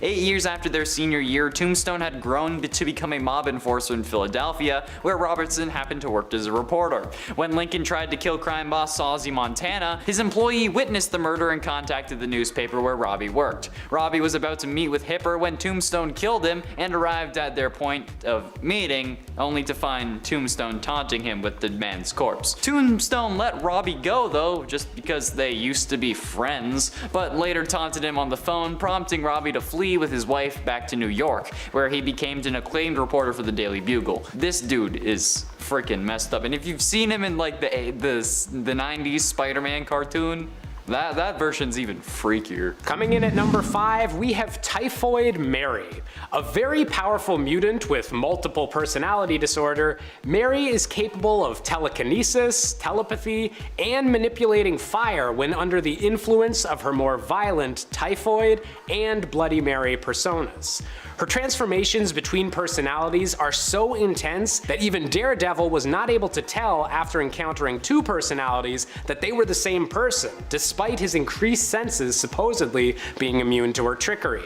Despite being a mutant, Mary has most often fought with both Daredevil and Spider-Man, giving these street-level heroes a headache as they try to deal with multiple violent women in one deadly body. And at 4, Kingpin. A crime boss is one thing. A crime boss that to the public is a well-respected philanthropist and businessman is something else. But this businessman is like 300 pounds of muscle. Wilson Fisk is an absolute madman who runs most of New York's and Las Vegas's criminal underworld. However, things get even more intense after his wife is killed, so he doesn't end up retiring, which he was actually going to do, but then they killed his wife. After the murder of his wife, not only did he resume leadership of his former organization, but he also turned over his files on other criminal leaders to the law through the costumed crime fighter of Daredevil. Kingpin actually helped Daredevil, except now this time he had the motive of ridding himself of any and all rivals. The ploy actually worked though, and as a result of the evidence in the files, many crime leaders both inside and outside the Magia were convicted. In the ensuing power vacuum, the Kingpin rebuilt his coalition stronger than ever before. He moved on to control a great majority of non-Magia East Coast gangs dealing in conventional crimes, and the Kingpin's organization became stronger than any single Magia family in the New York area. Coming in at number 3, we have Barracuda, the arch nemesis of the Punisher. An optimistic and smiling serial killer and gangster, the Barracuda is everything the Punisher stands against and more. Originally just hired by a larger criminal organization to assassinate Frank Castle, the Barracuda's rivalry with the Punisher became personal when their ensuing battle caused the Barracuda to lose both an eye and all the fingers on his right hand. The Barracuda might not have any superpowers himself, but his depravity and lust for violence are essentially unmatched, with multiple moments over the years that rank as some of Marvel's edgiest, such as snorting drugs off of a fresh human skull and engaging in literal cannibalism. Penultimately, into number 2, the Hood. After seeing Electro fight Daredevil as a child, the life of a supervillain really enticed Parker Robbins. With a mother in need of constant medical care, he soon dropped out of high school to steal money to give her better care. His cousin John told him about some valuable material perfect to steal at a nearby warehouse, and together, they broke into it. They were about to leave when they were attacked by a demon in a cloak. Peter shot the being and assumed that he had killed it, but not wanting to leave empty-handed, he took the cloak and the boots. For some reason, I don't know why he thought you were gonna get any money for it, but whatever. On the way home, he was jumped for his shoes and used the boots to escape. And upon finding out that the boots actually gave him the ability to walk on air, he took the cloak over to John's apartment where he found out that the cloak gave him powers as well, originating from the demon Dormammu, though he didn't know it at the time. A dude with a cloak and boots giving him a fraction of the powers of Dormammu. Yeah, that's a number 2 for me. Pun intended now. And coming in at our top spot, we've got to go with the classic Daredevil villain, Bullseye. An incredibly skilled assassin with nearly perfect accuracy, Bullseye ranks as one of the greatest villains that heroes like Spider-Man and Daredevil have ever had to face.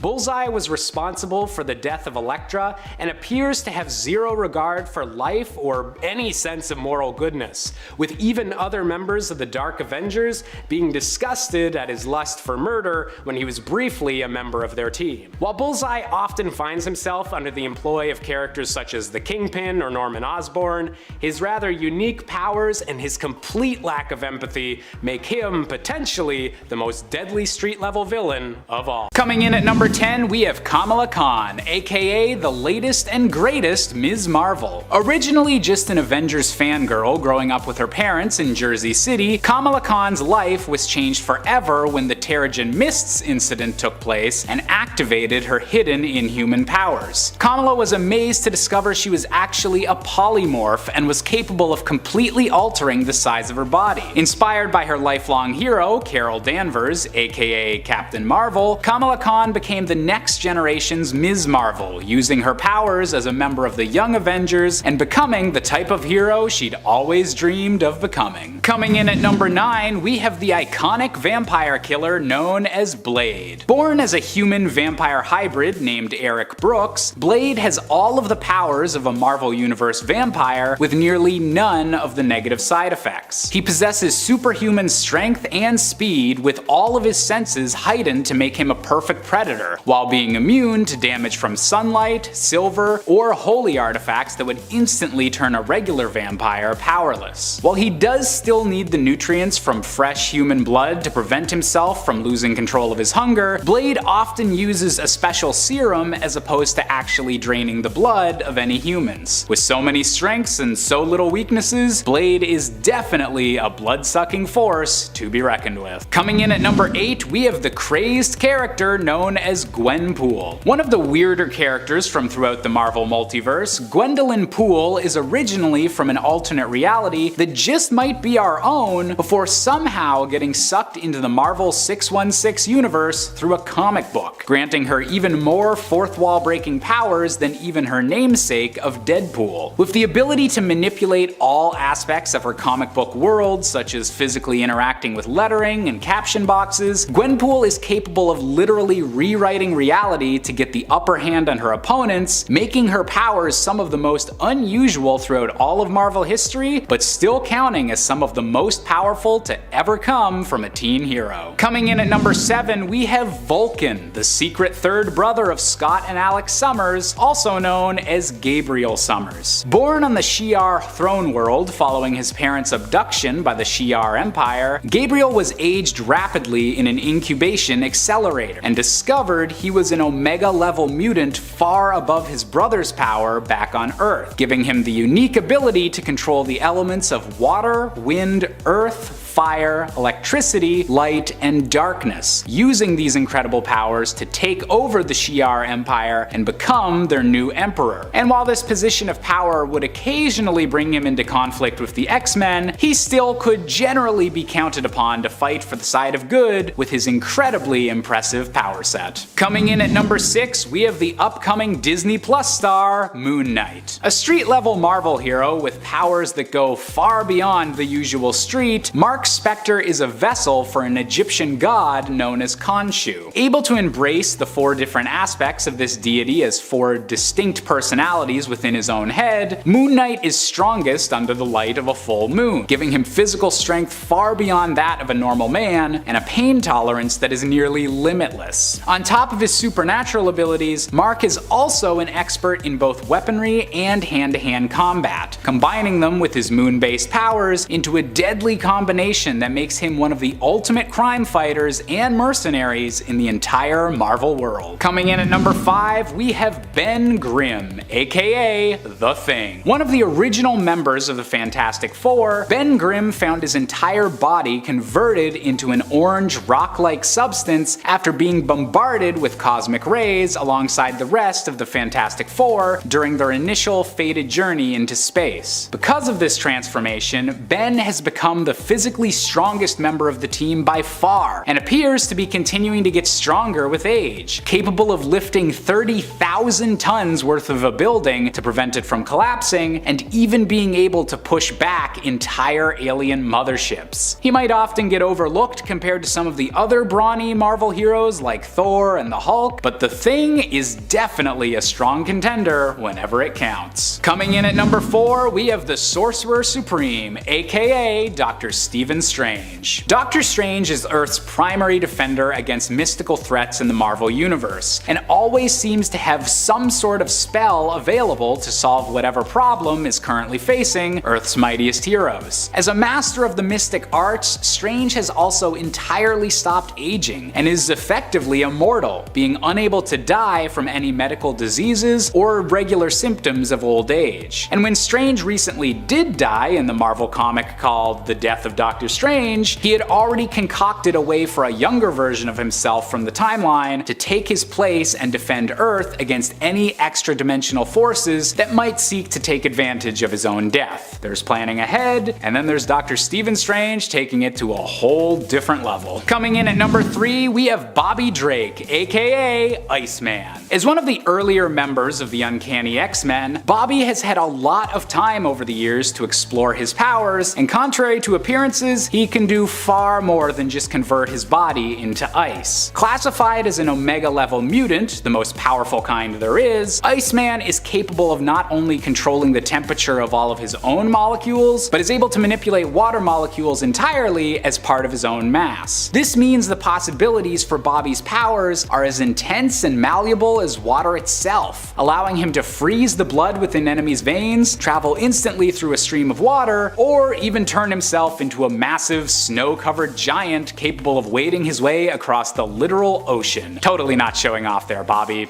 Totally not. Coming in at number 2, we have Peter Parker, aka the Spectacular Spider-Man. Now, Spider-Man definitely isn't known for being a weakling, but his actual physical strength is actually far beyond what anyone in even the Marvel Universe would expect. Under situations of intense stress, Peter Parker has been shown as capable of lifting literal tons worth of rubble and debris, far beyond the usual strength that he generally seems to show off. And when Peter Parker's body was briefly taken over by Otto Octavius's brain, the villain was stunned to discover that Spider-Man has actually been holding back every punch he's ever thrown, after the villain controlling Peter's body accidentally punched the Scorpion's jaw right off. Maybe it's a good idea to not try and get punched by Spider-Man. And finally, coming in at our top spot, we have the Incredible Hulk, a character who's known for being strong, but might actually be the most underrated when it comes to just how strong he can become. Ever since being bombarded with gamma rays, Bruce Banner's limits for physical strength have been said to be practically non-existent, with all-knowing characters like the Beyonder outright stating that the Hulk has no limits to his physical strength. The only difference between different Hulk forms is their starting strength, with all of them still having the potential to theoretically complete feats such as outpulling a black hole. It's this endless capacity for potential destruction that has made the Hulk such an alluring target to evil forces over the years, but if the Hulk's proven anything, it's that maybe he's not a guy you should try to mind control. And it's at Midnighter. Midnighter, alongside his future husband Apollo, was part of the top secret Stormwatch team created by the first Weatherman, Henry Bendix. Nobody but Bendix himself knew of the team's existence. Bendix built them as superhumans, and when they donned their costumes and spoke their code names, their previous identities ceased to exist. Midnighter has the power to predict how a situation will happen before it starts. This allows him to run through a given situation millions of times in his mind, instantly covering every possible result before his first move is even made. He uses this information to predict the actions and or reactions of others, counteracting their moves almost before they even think to make them, effectively making Midnighter the greatest tactician in the history of mankind. Basically the good guy version of the Thinker. That's That's pretty cool. He could be Batman just because he knew every single way it would happen. And at 9, the Atomic Knight. The Atomic Knights appeared in every third issue of Strange Adventures in the early 1960s, beginning with number 117 and running through number 160. In all, there were 15 early 1960s Atomic Knight stories created by writer John Broome and artist Murphy Anderson. They were a band of heroes living in and protecting the post-apocalyptic future of 1992. Yep, at that point it was the future. Following the catastrophic Hydrogen War of 1986, a petty tyrant named the Black Baron ruled a small section of the Midwestern United States with an iron fist. He was opposed by Sergeant Gardner Grail of the Atomic Knights, who wore medieval suits of armor that were impervious to the Baron's energy weapons, the armor having been irradiated in the war. Gardner Grail also has precognition, and wears a suit of armor that grants him enhanced speed, strength, endurance, and lets him blast energy, as well as being adaptable to other technology. And at 8, Akrita. Andrea's father was Bernardo Rojas, once a renowned leader in Central America who researched pre-Hispanic cultures at a university in Mexico. She lived along with her cat named Zapata, named after one of the revolutionary leaders in Mexico. Akrita specialized in striking against organized crime. Every time she caught a perpetrator or helped avert a tragedy, she cited a literary quotation, or if she had the time, painted graffiti insulting or challenging the local authorities, which might hint at her being a bit of an anarchist, which honestly I'm kinda into. This character seemed to be kind of a Mexican Batman, and despite her anarchist tendencies, she often worked with another 2 Mexican superheroes, Iman and El Muerto. Together with these 2 allies and Superman, she once saved Mexico and the world from the total destruction from a bad guy group trying to channel the powers inherent to the ley lines of Earth to accomplish their goals. So good on ya, Andrea.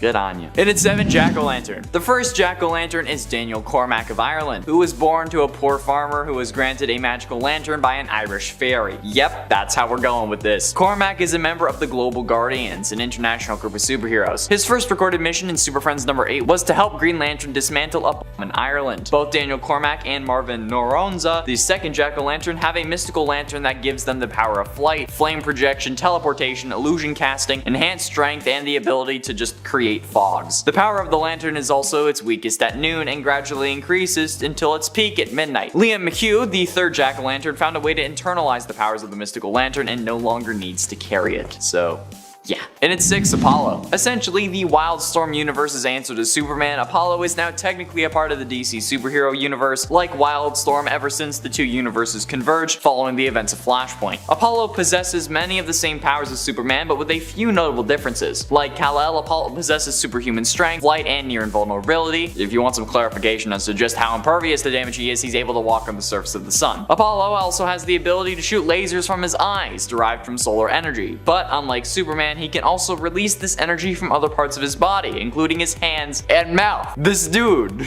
can fire lasers from his mouth. He uses hyper beam in real life. His only real weakness is that he relies on the sun for his powers, so if he doesn't get enough exposure, his powers will diminish, but hey, at least Apollo isn't vulnerable to kryptonite. Halfway through into number 5, Swamp Thing. In a secret facility located in the Louisiana swamplands, scientist Alec Holland and his wife Linda invented a bio-restorative formula that would solve any nation's food shortage problems. Ferret and Bruno, thugs working for Nathan Ellery, barged into Alec's lab, knocked him out, and planted a bomb in the facility. Alec woke up just as the bomb exploded, and in the flames he ran into the swamp. His body had been drenched in the bio-restorative formula, and this affected the plant life of the swamp, imbuing it with Alex's consciousness and memories. The newly conscious plant life then formed a semblance of a human form and rose up from the bog as the Swamp Thing, the latest in a long line of Earth elementals created when the Green was in need of protection. His body is composed of sentient vegetable matter. He has the ability to nourish himself, superhuman strength, elemental control, chlorokinesis, astral projection, biofission, immortality, regeneration, size alteration, resurrection, you name it, and Swampy can do it. Swampy away!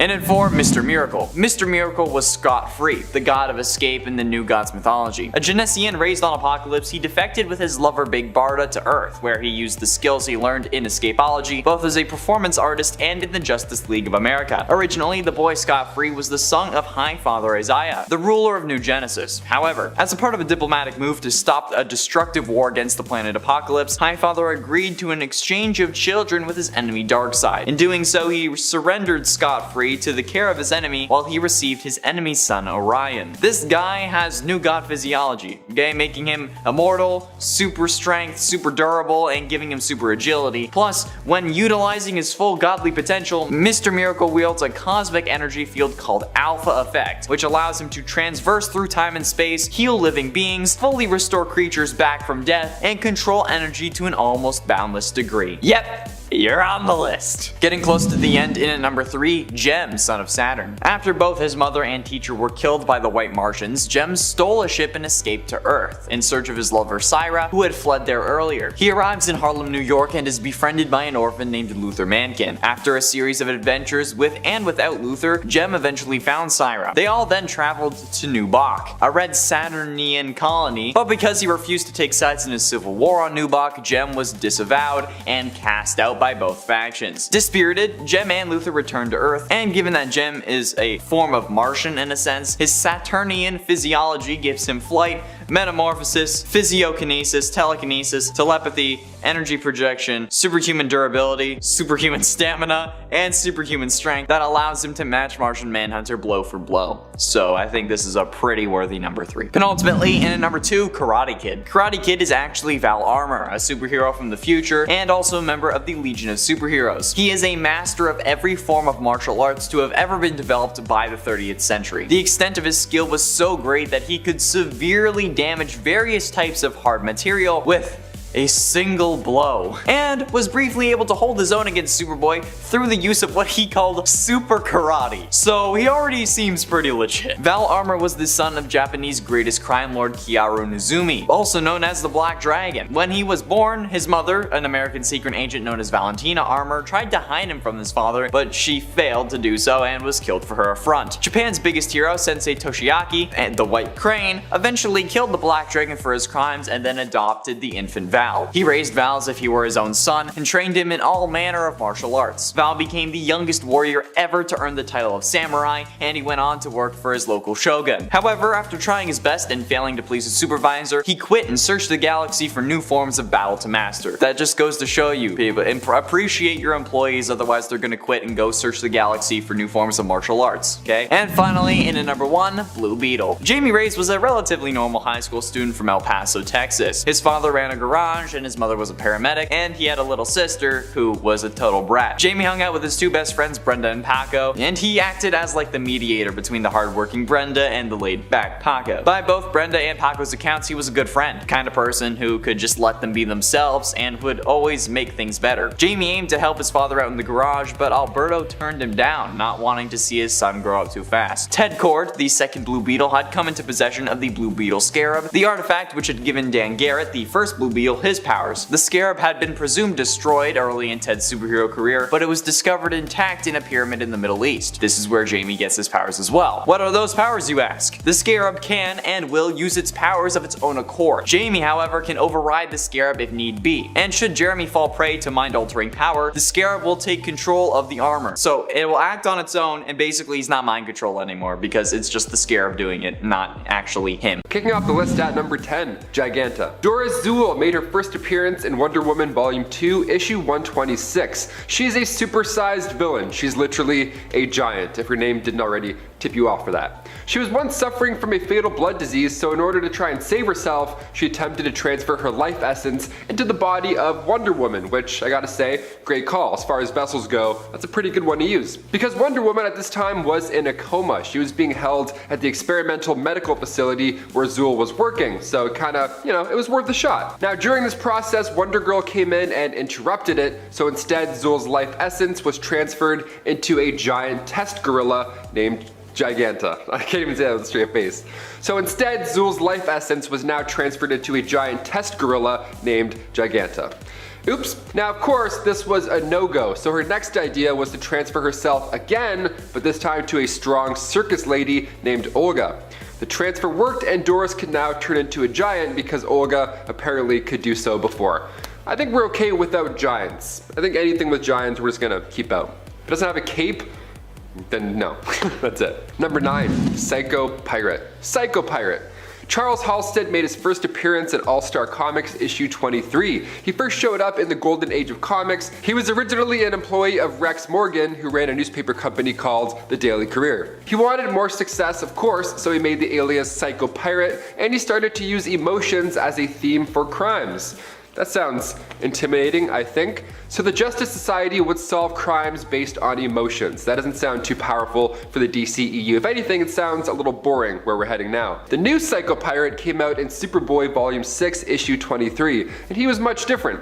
Roger Hayden can now control emotions, which is a big upgrade. Psycho Pirate is aware that the universes have changed, like he saw the nature of reality die and then get reborn, like New Crisis, Flashpoint, all that good stuff. He was just stuck in the universe watching it all fold and then unfold again. The reality created by Dr. Manhattan's timeline tampering had Roger as a member of the 20, a group of Metropolis citizens infected with Brainiac's psionic virus. So now Hayden can alter your emotions using the Medusa mask. He's getting better and better. The first mask was an artifact stolen from the Metropolis Museum of Art. That mask gave him godly abilities, and we see this in Superman Volume 3, Issue 24. Now the second mask used was from Batman Volume 3, and that mask was more of a tool to help him channel his own ability to change others' emotions. Medusa mask or Majora's mask? Which would you rather own? It's a close one. And before we continue on with this list, you know the drill. Go ahead and give us a thumbs up if you're loving this part 2, which you should be if you're still on board. Those likes surely add up and help us out here at the studio, so thank you so much. Now let's get right back to this list. Number 8, Super Doom. Coming from Earth 45, this Superman was a project gone wrong. He first appeared in Action Comics Volume 2, Issue 9, when Jimmy Olsen created a machine that turns thoughts into reality. All these thought machines and emotion machines, it's a bit odd, but I like it. So the gang decided to make a robot Superman next with that machine. They ended up selling this device to Overcorp, which made it into Superman, the Last Knight of Tomorrow, aka the monstrous Super Doom. Overcorp used him to take over the planet, but still, that wasn't enough. Super Doom entered the bleed space, where he would then search the multiverse for its creators, destroying planets and other versions of Superman, like Optiman of Earth 36 and Superman of Earth 42. But eventually it came to Earth 23 and had to go toe-to-toe with their Superman, President Calvin Harris. I'm all for evil Supermans in a nightmare sequence, but Super Doom might be a little bit too much. I don't know. Number 7, Relic. Ancient enemy of the Green Lantern Corps, Relic made his first appearance in Green Lantern Volume 5, Issue 21. He's been around for a while, like before space-time. I'm talking like a while. Before all this, he was a scientist in his universe who believed that harnessing the emotional electromagnetic spectrum was a bad idea. He figured it would lead to tragedy, and given others on this list, I have to say, he was kind of onto something. So he thought all these other lightsmiths were drawing their power from a specific place, and eventually that place would run dry. Guy's a futurist, what can I say? So he searched the cosmos far and wide trying to prove his own theory, and he had universal support backing it. But nothing was jumping out at him. There was no solutions. He didn't really come across anything until one by one the 7 core lightsmiths began losing their powers. The only living being left after that war was a lone green lightsmith. So Relic then passed to the next universe and he was remade as a giant, kind of like Dor-Zul. We love giants. He was first found by White Lantern Kyle Rayner in the Templar Guardians. But he didn't want what happened to the lightsmiths to happen here, so he traveled to Oa where he warned the Green Lantern Corps that they should surrender their power rings. And they of course were like, no, get out of here, peace. And then in turn, Relic forcefully drained their powers and destroyed their planet. Either one way or another, I guess it's happening. Okay, Relic, sure. Number 6, Volthoom. Making his first appearance in Green Lantern Annual Volume 5, Issue 1, Volthoom was an ancient force that had the ability to warp reality. Sweet. He was originally from Earth 15, and after his world was on the brink of destruction, so him and his mother used the newly discovered emotional electromagnetic spectrum, which is a multiversal force powered by all life in the multiverse, and then they used this power to create the Travel Lantern, and Volthoom left to find safety while his mother stayed behind and unfortunately, in superhero fashion, died right as he left.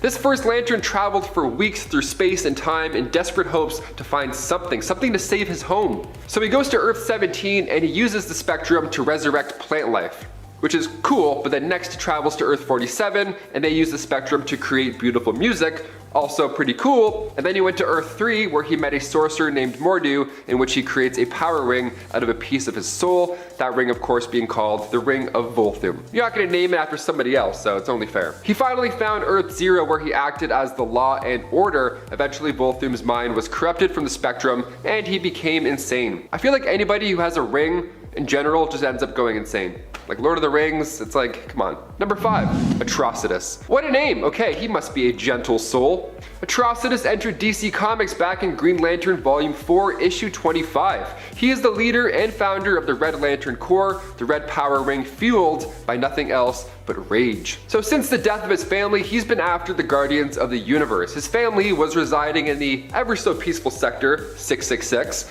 Krona, one of the Guardians of the Universe who I talked about in part 1, reprogrammed Manhunters to extinguish life. So when they all went nuts, this was one of the many worlds destroyed. He was one of the 5 survivors left on Sector 666, so together they became the 5 Inversions.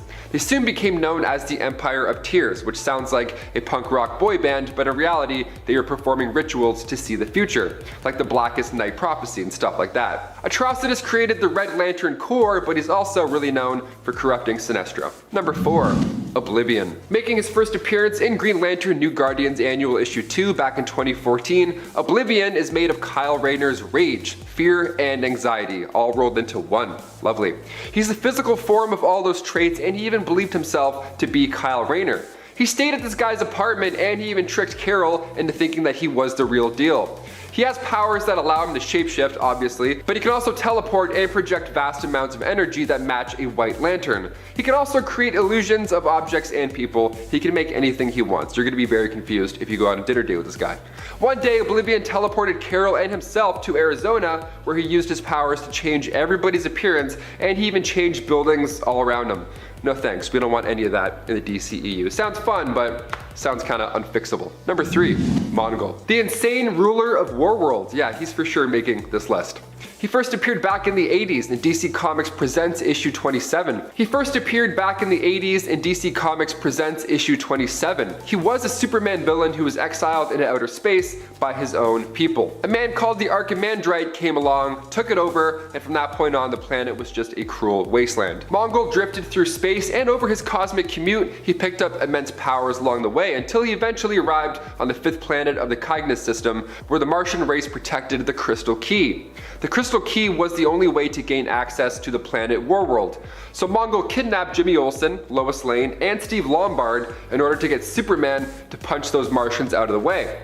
Martian Manhunter ended up freeing Superman's friends, but by the time everything was done, they were all so low energy that they still couldn't fight Mongol, so he got the key and teleported away. It took both Superman and Supergirl to destroy Warworld, but Mongol ended up escaping anyways. I think I like this guy, but he might be a bit too strong for the DCEU, but hey, never say never. Number 2, Kronos. If you do the crime, you're doing the time, but if you have enough time, you can plan said crime out in detail, and maybe you won't even get caught for that crime.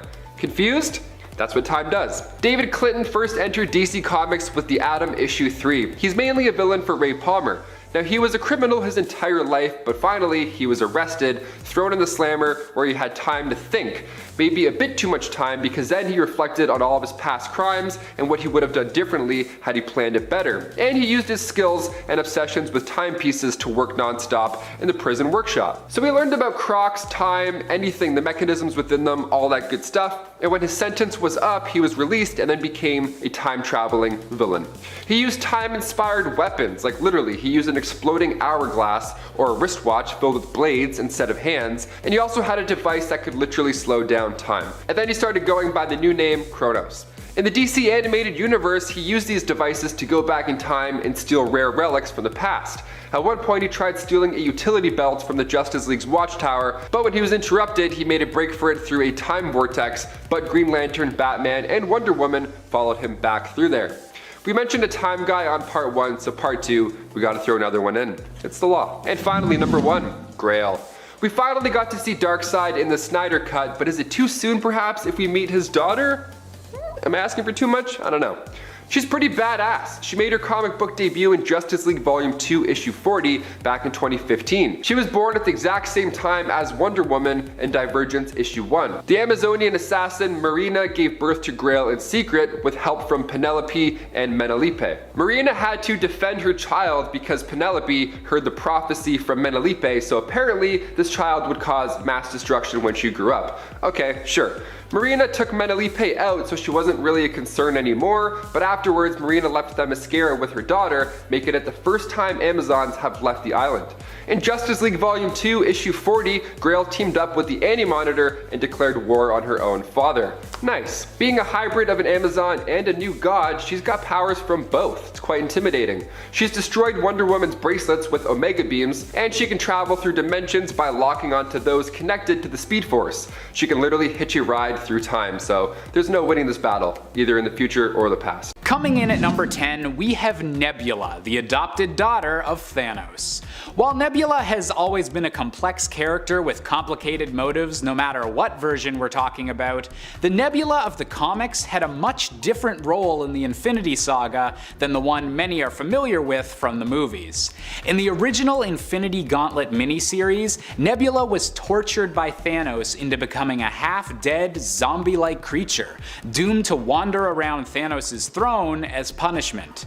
However, when Thanos ascended to godhood and left his physical body after defeating much of the Marvel Universe's most powerful forces, Nebula found the strength to pull the gauntlet off of Thanos' arm and claim the power for herself.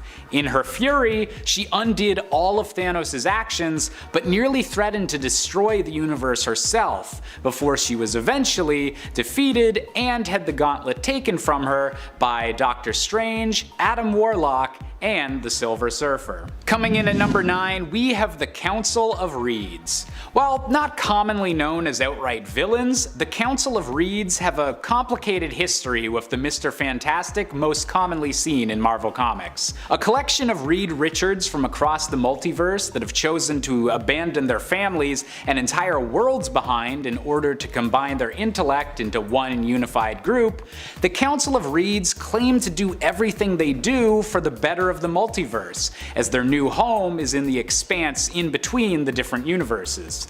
All of this is possible due to the leaders of the Council of Reeds having taken the Infinity Gauntlets from their own realities and used them to create everything needed for their council to function. Incredibly smart but emotionally distant dudes with a trio of Infinity Gauntlets in their possession? What could possibly go wrong? Coming in at number 8, we have Magus, the arch enemy of Adam Warlock.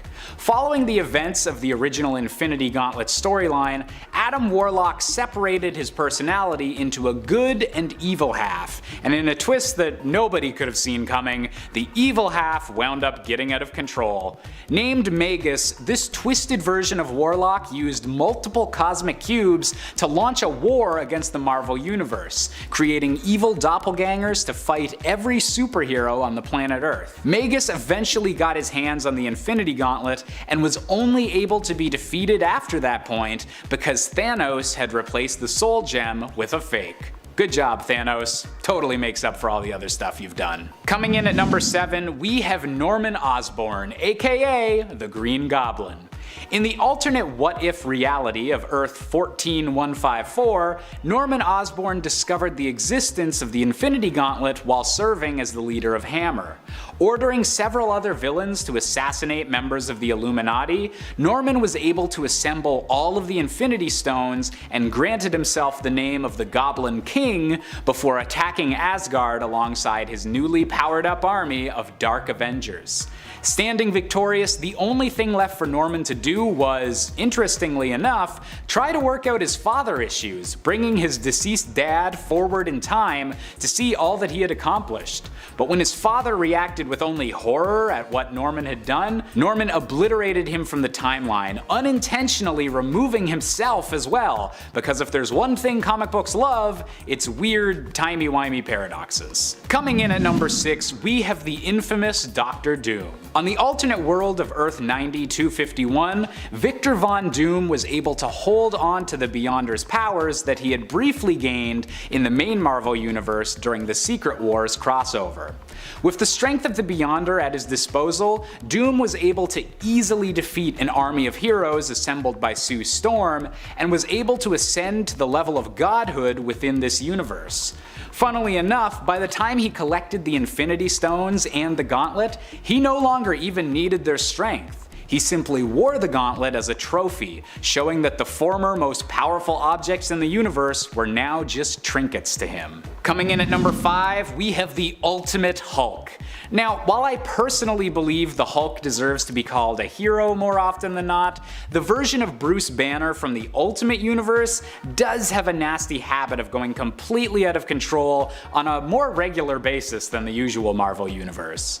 While imprisoned by S.H.I.E.L.D., the Hulk was visited by the Ultimate version of Kang the Conqueror, who gifted the Hulk 2 different Infinity Gauntlets capable of wielding the 8 stones of the Ultimate Universe, but at the moment only possessing 5 of them. Using the gauntlets, the Hulk was able to break free from his prison and bring the fight to the rest of the Ultimates team, showing that maybe locking up the Hulk isn't the greatest idea in the world. Coming in at number 4, we're hopping over to DC with Darkseid. That's right, the character that's often controversially compared to Thanos has actually wielded the Infinity Gauntlet himself during a particularly notable crossover.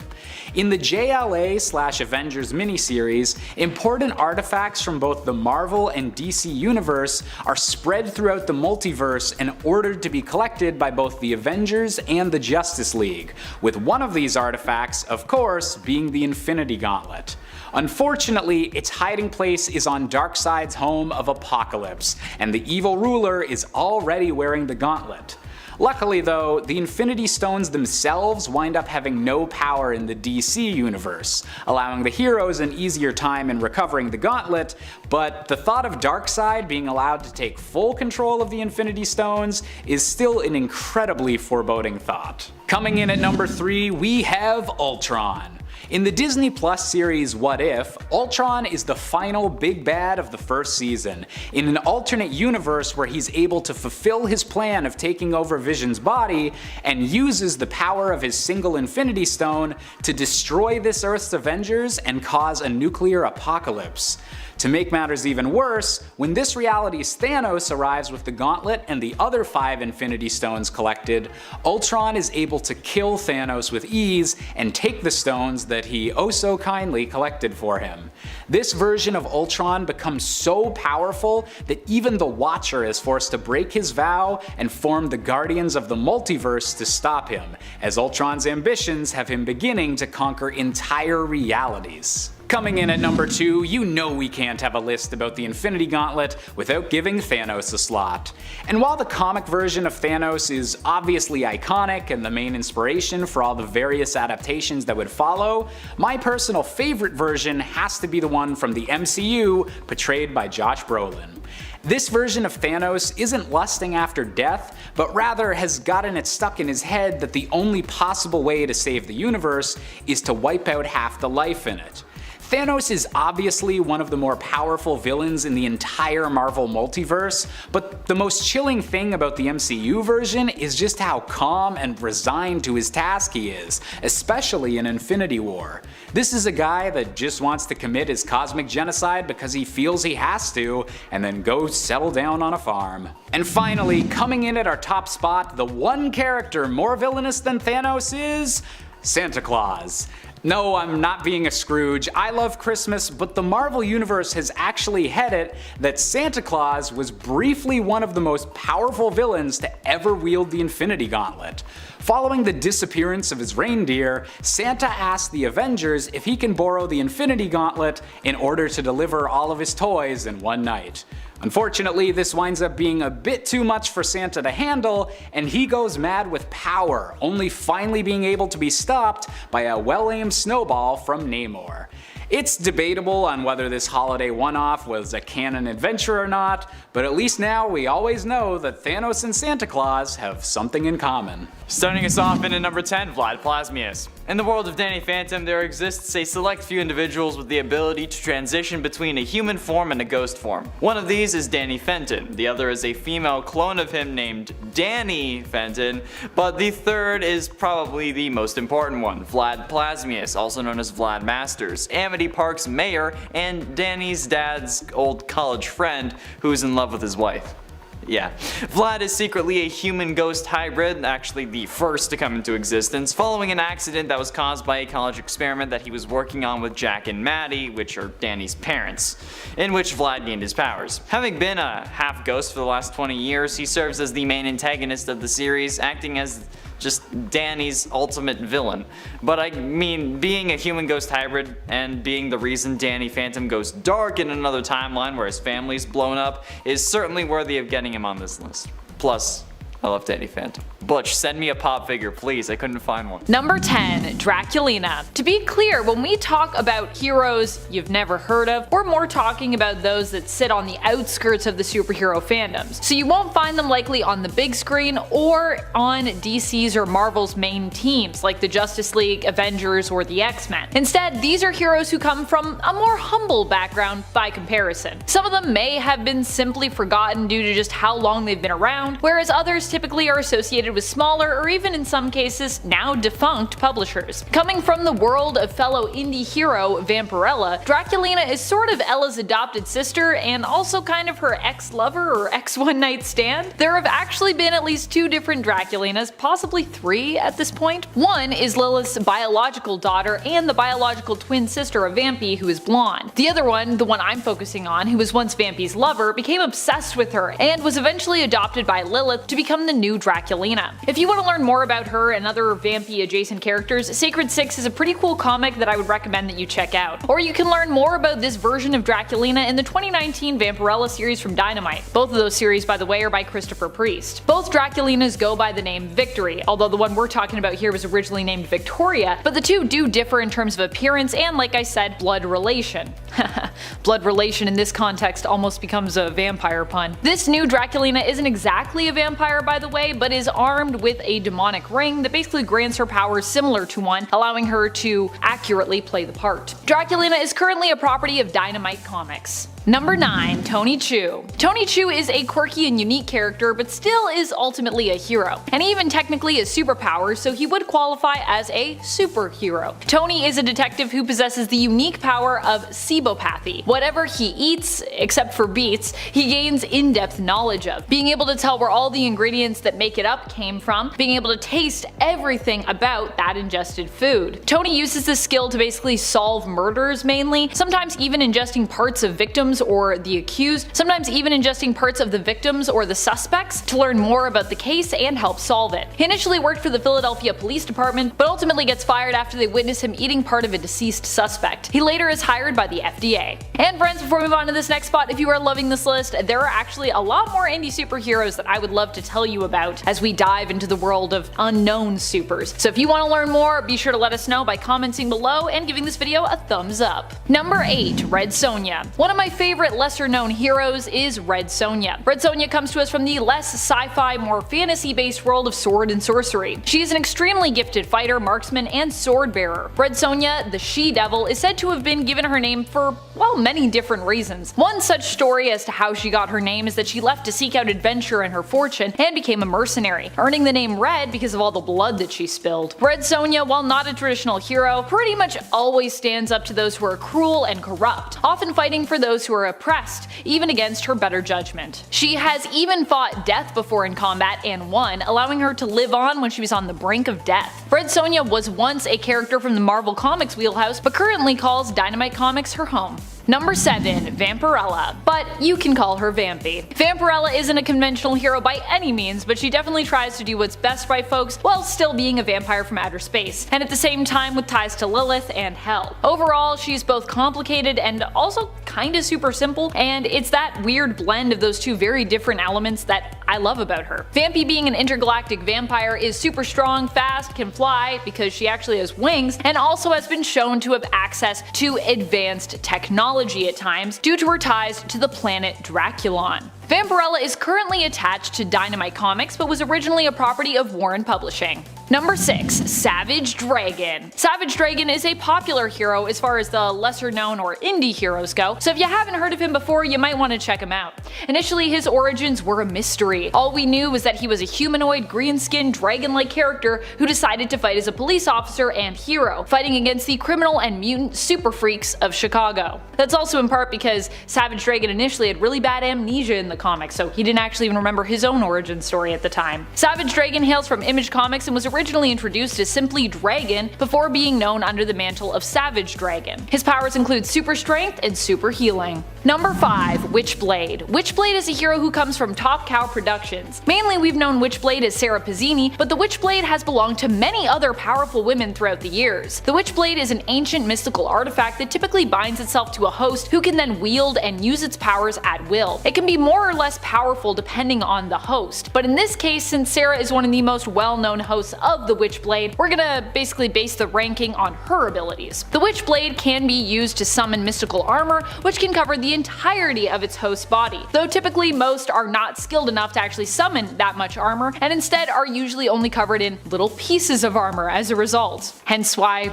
you see that Witchblade art and she's like, not really covered in much. This armor grants the wearer invulnerability, but even if its host is harmed, it also grants the power to heal. Aside from creating armor, the Witchblade can also be used to create weapons on the fly. It also increases its host's strength and endurance. Sarah herself was also a trained NYPD detective prior to becoming the host for the Witchblade, so she also brings her skills as an officer and detective to the table. Number 4. Luther Strode. Luther Strode is the main character in the Strange Talent of Luther Strode series, a series that hails from Image Comics. Luther ends up acquiring powers that enhance his strength, durability, speed, and combat skills after receiving a mail order exercise program known as the Hercules Method. Luther's powers, however, only create more harm than good in his life and lead to a lot of death, much of it happening as a result of his own involvement. Try as he might to try and do good with it. While not a conventional hero, Luther definitely fits the bill of an anti-hero, or more accurately tragic hero archetype, with everything going awry no matter his intent. He's also someone I would personally love to see take on the hero who made our number 2 spot. Number 3. Radiant Black. Radiant Black is Nathan Burnett,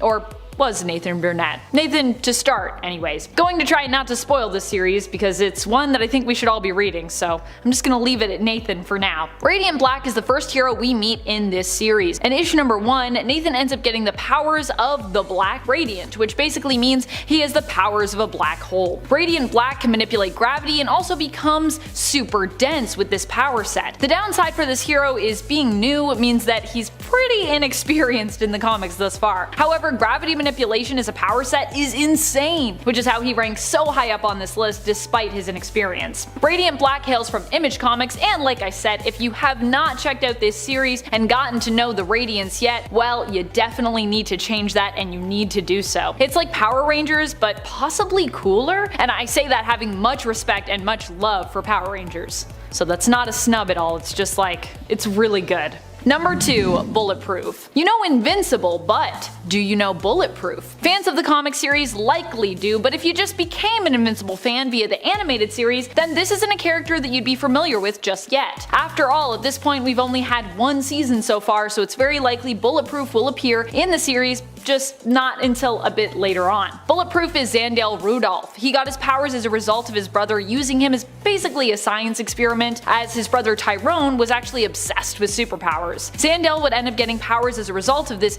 mad science, while his brother would end up dead. Bulletproof also goes on to take up the Invincible mantle at one point, filling in for Mark when he is off-world. Zandel's powers are based on energy absorption, which I think is one of the strongest power sets to have personally. Bulletproof, like other heroes in the Invincible universe, comes to us from Skybound, which is an imprint of Image Comics. Number 1. The Darkness. The Darkness is an ancient elemental force that takes up residence in a host, granting them special powers. One of the most famous hosts that we have come to know as the Darkness is Jackie Estacado. The powers that Jackie wields are similar to what you'd expect from some kind of demonic force. They're also honestly comparable to Venom's power set from Marvel Comics, at least I see a lot of similarities there. The Darkness gives you access to a sort of mystical armor armor which can be summoned at will. It also grants the user a healing factor, shapeshift abilities, and through them also the ability to fly via wings that you can create. Jackie as the Darkness can also create dark tendrils which he can also turn into weapons, and he can also summon entities known as Darklings. While more of an anti-hero due to his methods, Jackie as Staccato is still a hero in the sense that he generally fights on the side of good. The Darkness hails from Top Cow Productions. And if you do know the Witchblade, you probably know the Darkness, or vice versa. Number 9. Haziral.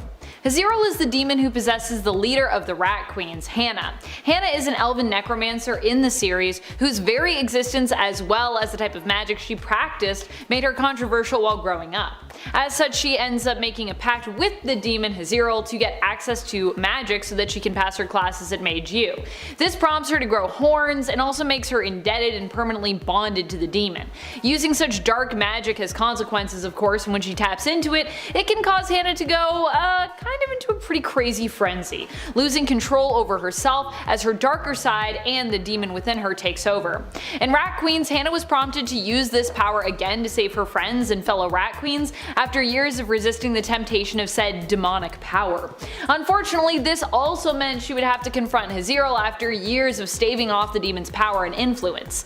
In a way, Haziral is also like a symbol for Hannah's own inner demons, though he is himself literally a demon with his own wants and desires. Both a symbol and an actual demon. Mainly, he loves Hannah and he wants to continue to be as close to her at any cost. Which is obviously not very good for her, but Hannah also has a lot of shit that she needs to work out, so yeah. And it ain't Dave. Dave's origin is unknown as of yet, but it is heavily inferred that he was like the other thousands of robots in the series, created by humans to serve a certain task. However, the robots became advanced enough to form their own conscious thoughts, so of course they revolted and killed off the entire human race.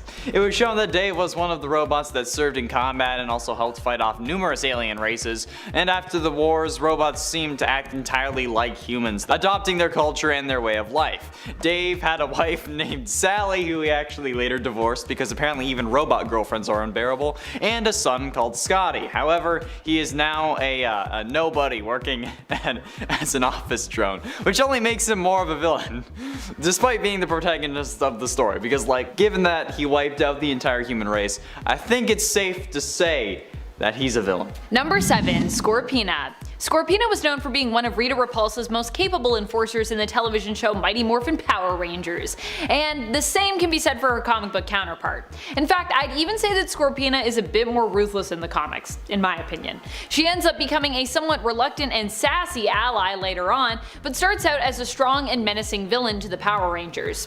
Scorpina is known for her determination, expert fighting skills, and her intelligence. She initially is presented as a major enemy for Tommy Oliver, the Green Ranger, as he struggles to fight against Rita Repulsa's influence and hold over him. Scorpina would also go on to work alongside Lord Draken, the evil alternate future version of Tommy, and would later succeed him as the leader of his army. And at 6, Death. We all love a good rendition of death, right? Of course we do, that's like the foundation of any good comic storyline. Well, in East of West, the whole story is about death, with this version of the Horseman being the protagonist of the series. And not only is he the Horseman of Death, but they're actually a horseman as well, considering how East of West is Wild West themed. However, this time around, Death, formerly of the 4 Horsemen of the Apocalypse, fell in love with someone named Xyloan, something like that. I probably butchered it, but oh well. And then had a son with her, which is a whole other can of worms.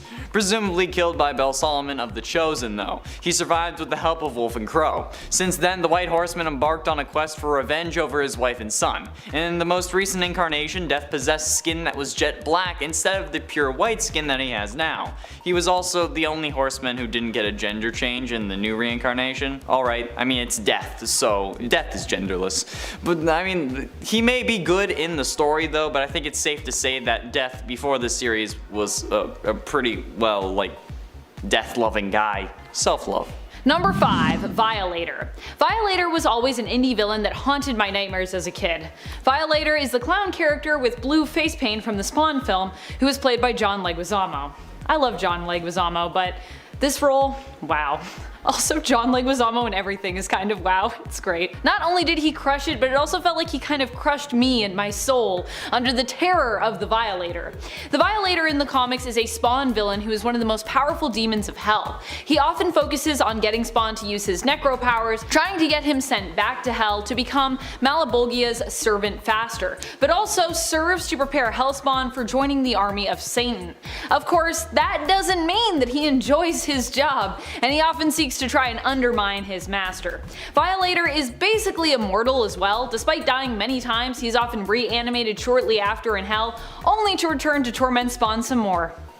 Yay. In at 4, Nemesis. At the start of this series, the supervillain Nemesis destroys a building in Tokyo, killing a SWAT team and a police inspector. In Washington, D.C., the FBI informs Metro Police Chief Inspector Blake Morrow that Nemesis is targeting him next. Haha. Wonderful. He's given a card reading Black Morrow, March 12th at midnight, flatline still counts. Morrow has his family put in protective custody, and then Nemesis hijacks Air Force One over the District of Columbia, taking the United States president hostage and crashing the plane. Nemesis makes an international broadcast, revealing the president as a hostage in front of him, and then finishing it off by saying, "It's time you hail your new chief." Nemesis reveals to his henchman that his real name is Matt Anderson, and his father had committed suicide after Morrow tried to imprison him for hunting runaway teenagers with his rich friends. Bored of well behavior and less excitement, Anderson traveled around the world to learn the ways of crime, hoping to fulfill his mother's dying wish to have Morrow killed. So I think you can understand that this guy is pretty messed up and a powerful villain. Number 3. Dracula. I think Dracula is a really important villain of Vampirella's to talk about, since he also just surprisingly married her. In Prus' Vampirella series, he had these two longtime enemies tie the knot recently, shaking things up completely. I know when I heard about this going down, I was like, what?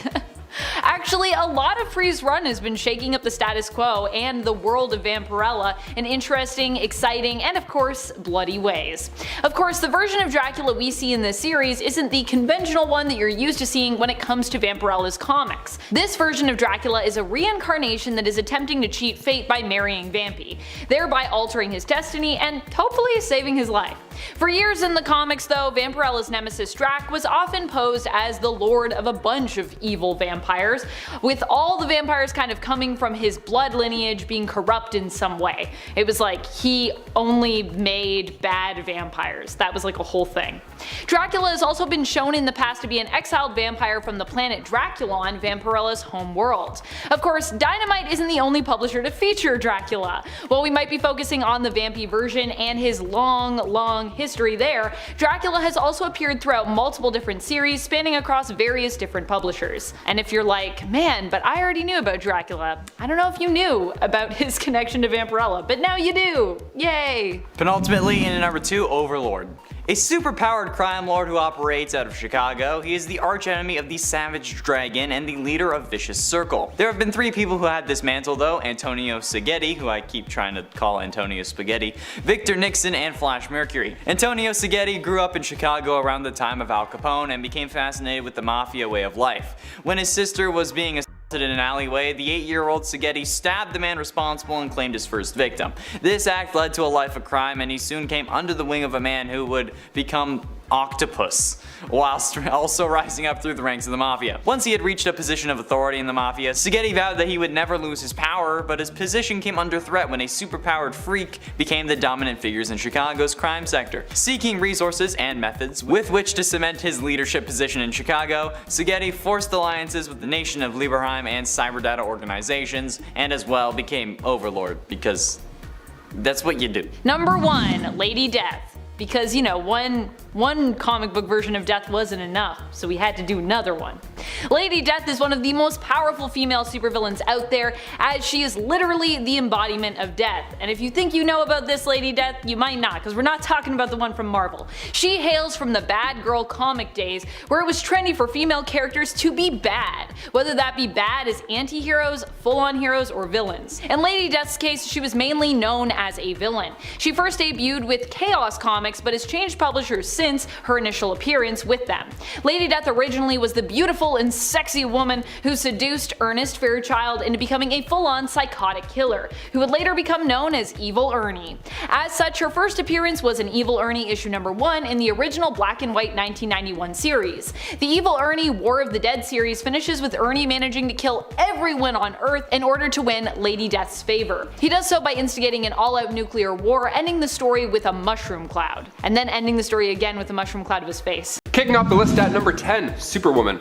For this week, we'll be taking a look at Kristen Wells' Superwoman. She first appeared in DC Comics Presents Annual number 2. Now, she's from the 29th century. Kristen was a history student who traveled back in time to discover the origins of Miracle Monday, a universal holiday. She was quite committed to the craft, and it didn't take long for her to become Professor Wells. Her next field trip was a little more intense. Now she traveled to the 20th century to discover the secret identity of Superwoman, only to find out it was her the whole time. See, this Superwoman version of her took future tech, traveled back in time, and then saved the day alongside Superman at some point. Then she helped them take down King Cosmos. It was a pretty big deal. And then Wells traveled back to the future to tell the people the secret identity. It's kind of confusing in the brain.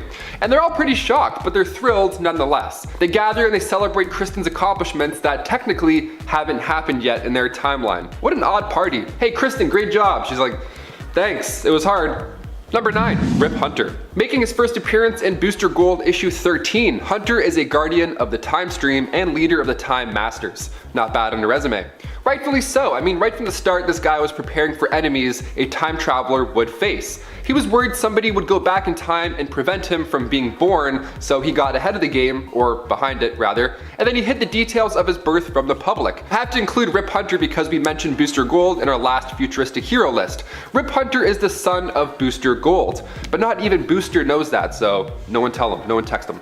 Hunter has seen many days being a time traveler, of course. He was one that witnessed the birth of the new multiverse, and he played a major role in the defeat of Mr. Mind. He of course is a genius when it comes to temporal machines, but when you have literally all that time on your hands, you have time to kill and therefore time to train. Rip Hunter killed time by studying martial arts from BC to the end of time. So you don't want to mess with him in any timeline or else you'll get choked out in some era's version of Taekwondo, you know? Guys, before we continue on with this list, you know the drills, nerds. If you want to go ahead and give that video a thumbs up, it really helps us out here a bit. You're the best, thank you so much. Let's get right back to this list. You know, quick little intermission. Number 8, Adam Strange. Adam Strange was once a normal dude. He was an archaeologist working in South America when all of a sudden he was transported to the planet of Ron. The Zeta Beam signed him out of work early that day. You always want it to happen. You're like, come on Zeta Beam, I'm tired. The leader of Ron, Sardath, teleported Adam there, and then Strange didn't waste any time. He got a flight pack, he got a ray gun, the whole Mandalorian package. He was on board. The Radians and him got along famously. It was pretty good so far. He even charmed Sardath's daughter over there, and they eventually fell in love. Now the beam effect wore off, so he did eventually return to Earth, but after predicting where the next Zeta Beam would hit, Adam scheduled those trips, those archaeological trips, around that location. He needed to marry Alana, so he has to check in with the fam. I get it. Now it turns out this beam wasn't too leisurely, it had purpose. Radians were becoming more and more sterile, so this beam was actually searching for a suitable mate on all these planets. So Adam met the Justice League after assisting in a battle with Kanjiro. When he was offered membership, he declined it, because he was too committed with the Radians. The jetpack and the ray gun, I mean, he's obviously busy, he's shooting things flying around, he's got his hands full, literally. Number 7, Caleb. Caleb of Hedros made his first appearance in Superman the Man of Steel Annual, issue 5. He's from the Legends of the Dead Earth crossover, when Lex Luthor XL activated Krypton Protocol. Now at this point, Lex was the leader of the Galactic Empire, some Star Wars level villain stuff here. His goal was to destroy every planet that met the specifications for a Superman to be born. So basically, if a planet showed potential, if it had a yellow star, his solution was just to Dr. Evil laser beam the planet into extinction, and then nothing will happen. Not a bad plan. I mean, it's kind of brutal, but I guess it would work. So his target was this planet, Hedros. Now thankfully brave rebels also exist in this universe, so they snuck onto the planet and saved the last remaining inhabitant, Caleb. So once he got off this doomed planet, as Lex predicted, he became the Man of Steel. Number 6, Wave Rider. Matthew Ryder made his first appearance in Armageddon 2001. He's a time traveler who comes from a dark future. I love old comics when they talk about the future because the year that Matthew came from is only 9 years away from today. Yeah, he's from the year 2030. Will there be flying cars, hoverboards? Avatar 2? Nope, it's actually going to be ruled by Monarch. Spoiler alert, it's pretty bad. At this point in time, he's wiped out most of Earth's heroes. It's not looking too helpful, so Matthew was rescued during this madness by a hero named Bennett Dilly. Matthew volunteered himself to travel back in time and hopes to figure out what turned Monarch evil. Now, the past year's subjects never made it, but Matt Rayner did. Thank God. Now, not only that, when he entered the time stream, he was transformed into Wave Rider. So now he's able to surf through time whenever he feels like it. The classic go back in time but get powers during the commute. Awesome, we love it. He's also the king of spoilers, because his new powers allow him now to see into somebody's probable future by merging with them. Imagine bumping into this guy and you're like, oh, sorry. He's like, hey, no worries, good luck on your pilot test. They're like, what? He eventually joined the Linear Men and helped Superman quite a bit when Doomsday returned the first time. He offered details on Doomsday's origin, and he took Doomsday to the end of time, which sounds permanent, but Brainiac was still able to revive Doomsday. But we love the effort. Wave Rider is great, ladies and gentlemen, just don't binge watch any shows with him. He'll spoil the last season before it's even filmed. Number 5, Bart Allen. Making his first full appearance in The Flash Volume 2, Issue 92, Bart Allen was the grandson of Barry Allen, and his father was Don Allen, and his mother was Melanie Thawne, descendant of Flash villains Cobalt Blue and Professor Zoom. Now, Bart was of course born with his grandfather's gift of, traveling at light speed, but he also aged at hyperspeed too, which is concerning. When he was only 2 years old, his body was already at age 12. President Thawne had the Dominators abduct Bart so they could do experiments and all that evil stuff, but they ended up creating a clone of Bart called Inertia.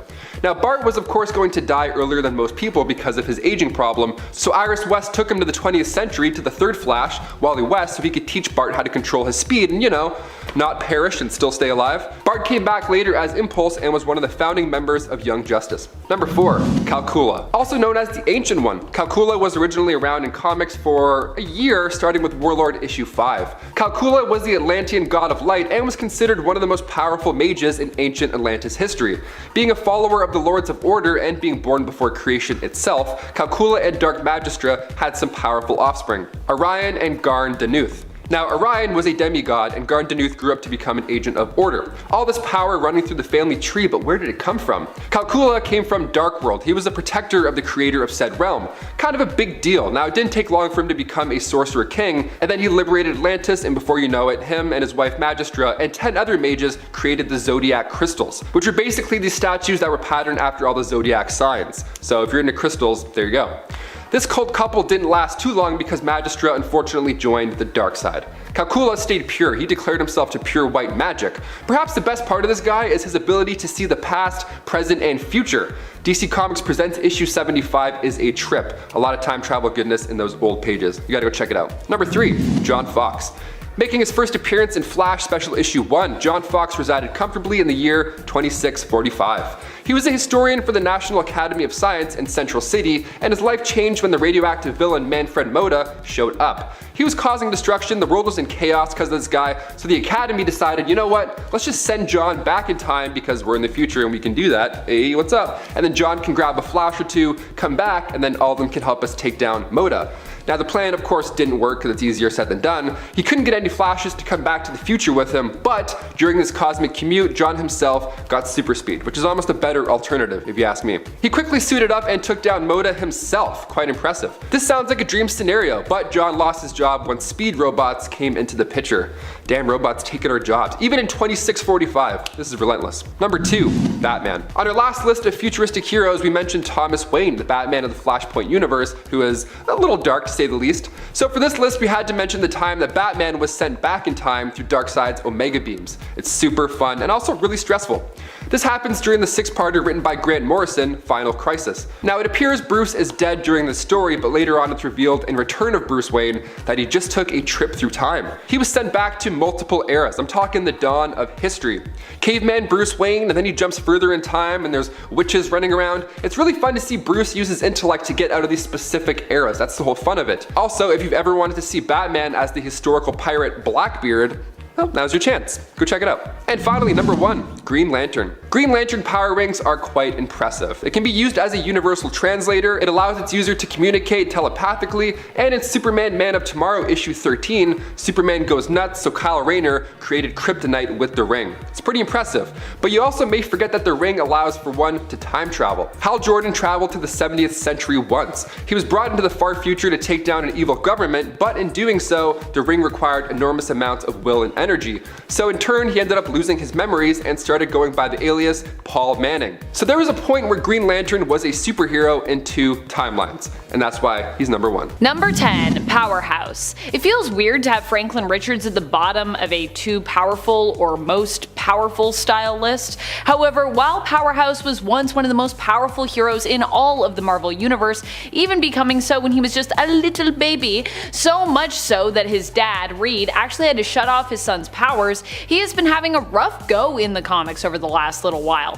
Franklin was believed to be a mutant with the power to warp reality, giving him access to a ton of extra power. But unfortunately, his powers have been on the fritz recently, and now he seems to have completely lost them. It's even believed that he was never truly a mutant, but instead subconsciously used his powers to alter his DNA, meaning that he can't even go to Krakoa currently anymore. I wouldn't expect us to see any kind of reality warping version of Franklin in the Fantastic Four film, if we get a version of him there at all. Although honestly, depowering him in the comics may be part of a plot to have him come into the film, more comic book accurate to who he is currently in the comics, meaning production and writers wouldn't actually have to worry about his crazy powers and writing those in, which would likely get in the way of any massive threat, as while powered, he could normally stop, well, just about any of them, like that. No Infinity Gauntlet snaps, but just normal power reality warping snaps. Number 9, Rachel Summers. Rachel is 1, really powerful, and 2, just pretty unusual, which makes her a hard sell for the Marvel Cinematic Universe on both those fronts. Although the mutants will be coming soon, so there is a small chance, I suppose, that Rachel could show up at some point. Rachel isn't from the main continuity of Earth 616, but is the daughter of Jean Grey and Scott Summers, aka Cyclops, of her own reality, Earth 811. Rachel is considered to be Omega level, so in theory, the highest level there is of mutant, although there are a few who threaten to surpass that level in the comics. She is an insanely powerful telepath, telekinetic, and can also manipulate time, even being capable of traveling through it. Rachel can also shield herself against time manipulation from outside forces, protecting her against alterations to the timeline. And friends, before we move on to this next spot, if you are loving this list and you want more lists about all the cool things happening in the MCU, or not happening in this case, be sure to let us know by giving this video a thumbs up. Number 8, Squirrel Girl. It feels weird putting Squirrel Girl on this list, but she is weirdly one of the most OP heroes we have in the comics.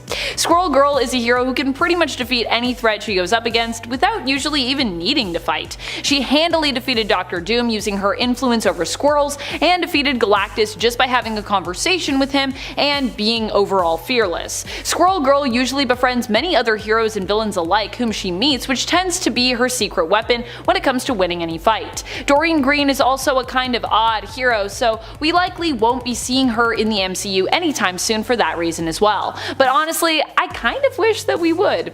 She might be odd and weirdly OP, but she's also had a lot of great moments in the comics, and it would be really cool to see her cheerful, awkward, and infectiously fun nature come to life on the big screen. Number 7, Vulcan. Vulcan is another mutant who is likely considered too powerful and possibly too complicated to show up in the Marvel Cinematic Universe. I know we are getting mutants, so likely a lot of these folks could be showing up at some point, but I don't know if Vulcan's gonna be one of them. Vulcan is not only Omega level, but is actually implied to be one of the few that I mentioned earlier who could potentially be past, or at least at times surpass, Omega levels. He is one of the coolest power sets in comics, which is also shared by other super awesome but perhaps less mainstream mutants such as Bishop. I love Bishop.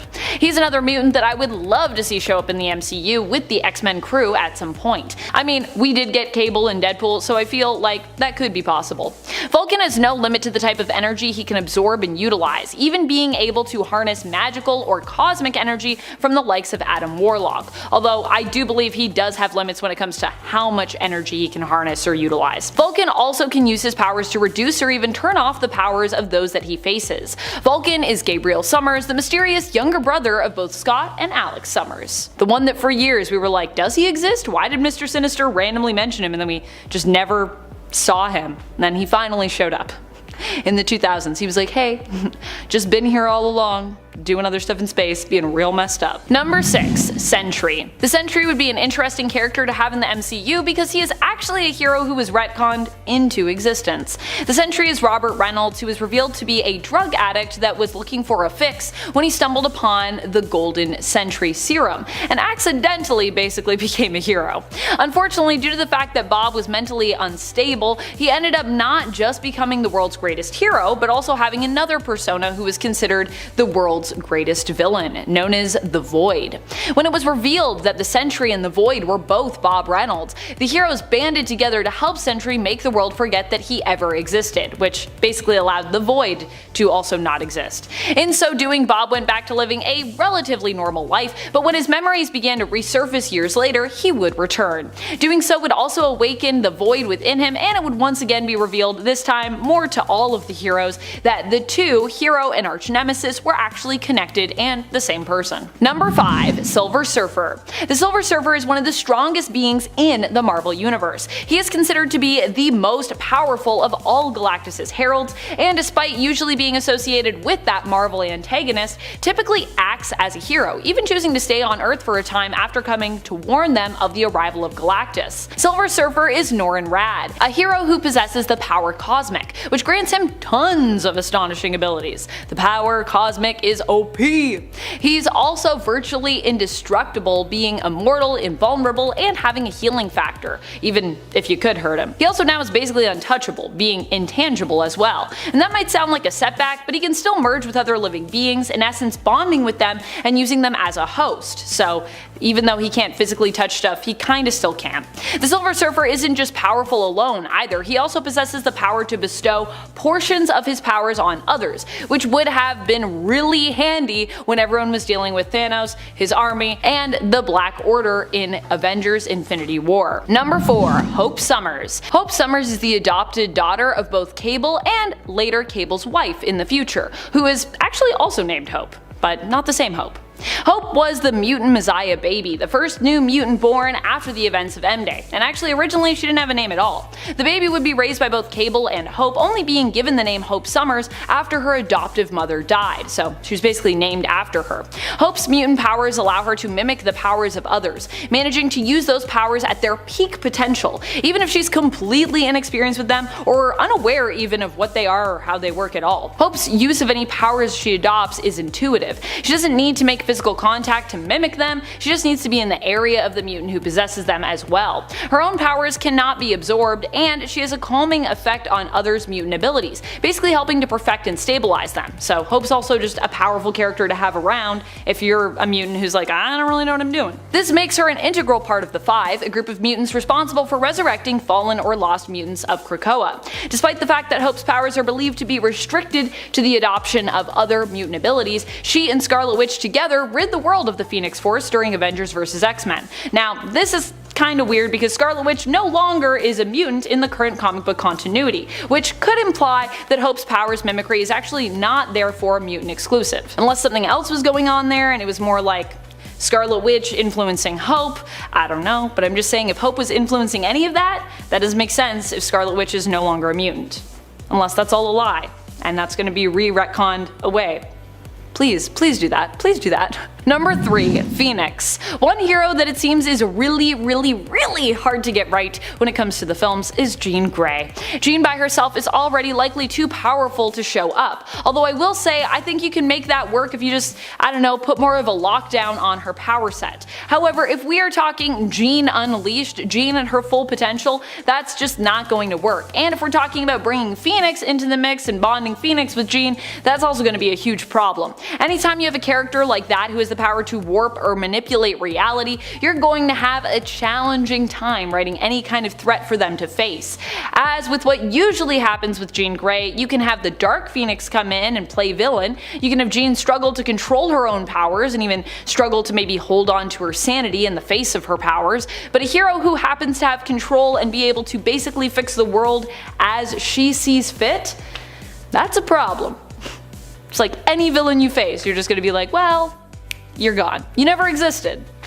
Done. Easy. What's next? Number 2, Living Tribunal. The Living Tribunal isn't entirely a hero, or not a hero in the traditional sense, but is usually considered to be a force of good because of what they represent. The Living Tribunal brings a force of balance and justice to the cosmos and across the multiverse. While there are many different alternate versions of characters from each universe, there's actually only one Living Tribunal, which watches over all of the realities, getting involved when they believe an injustice has been committed and the scales need to be balanced. Of course, only if the injustice is super great. They're not just like, hey, I saw you littered, that's not cool, let's go to court. So not every injustice. The Living Tribunal was the one to call to trial a case of 1610, or the ultimate reality, versus the current main continuity reality of Earth 616. This case was about determining which reality should ultimately be considered the true main reality, as the Living Tribunal considered that the Earth of 1610 could actually be a good replacement for Earth 616. Fortunately, She-Hulk was able to convince them otherwise,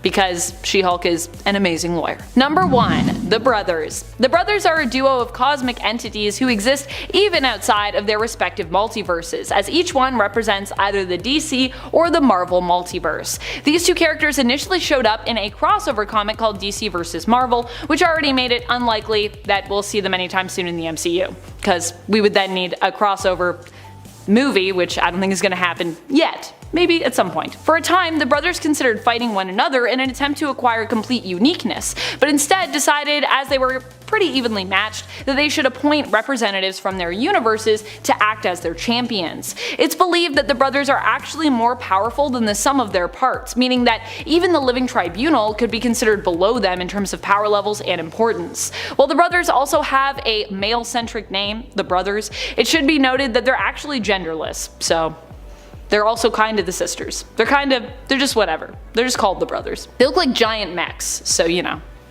No bits.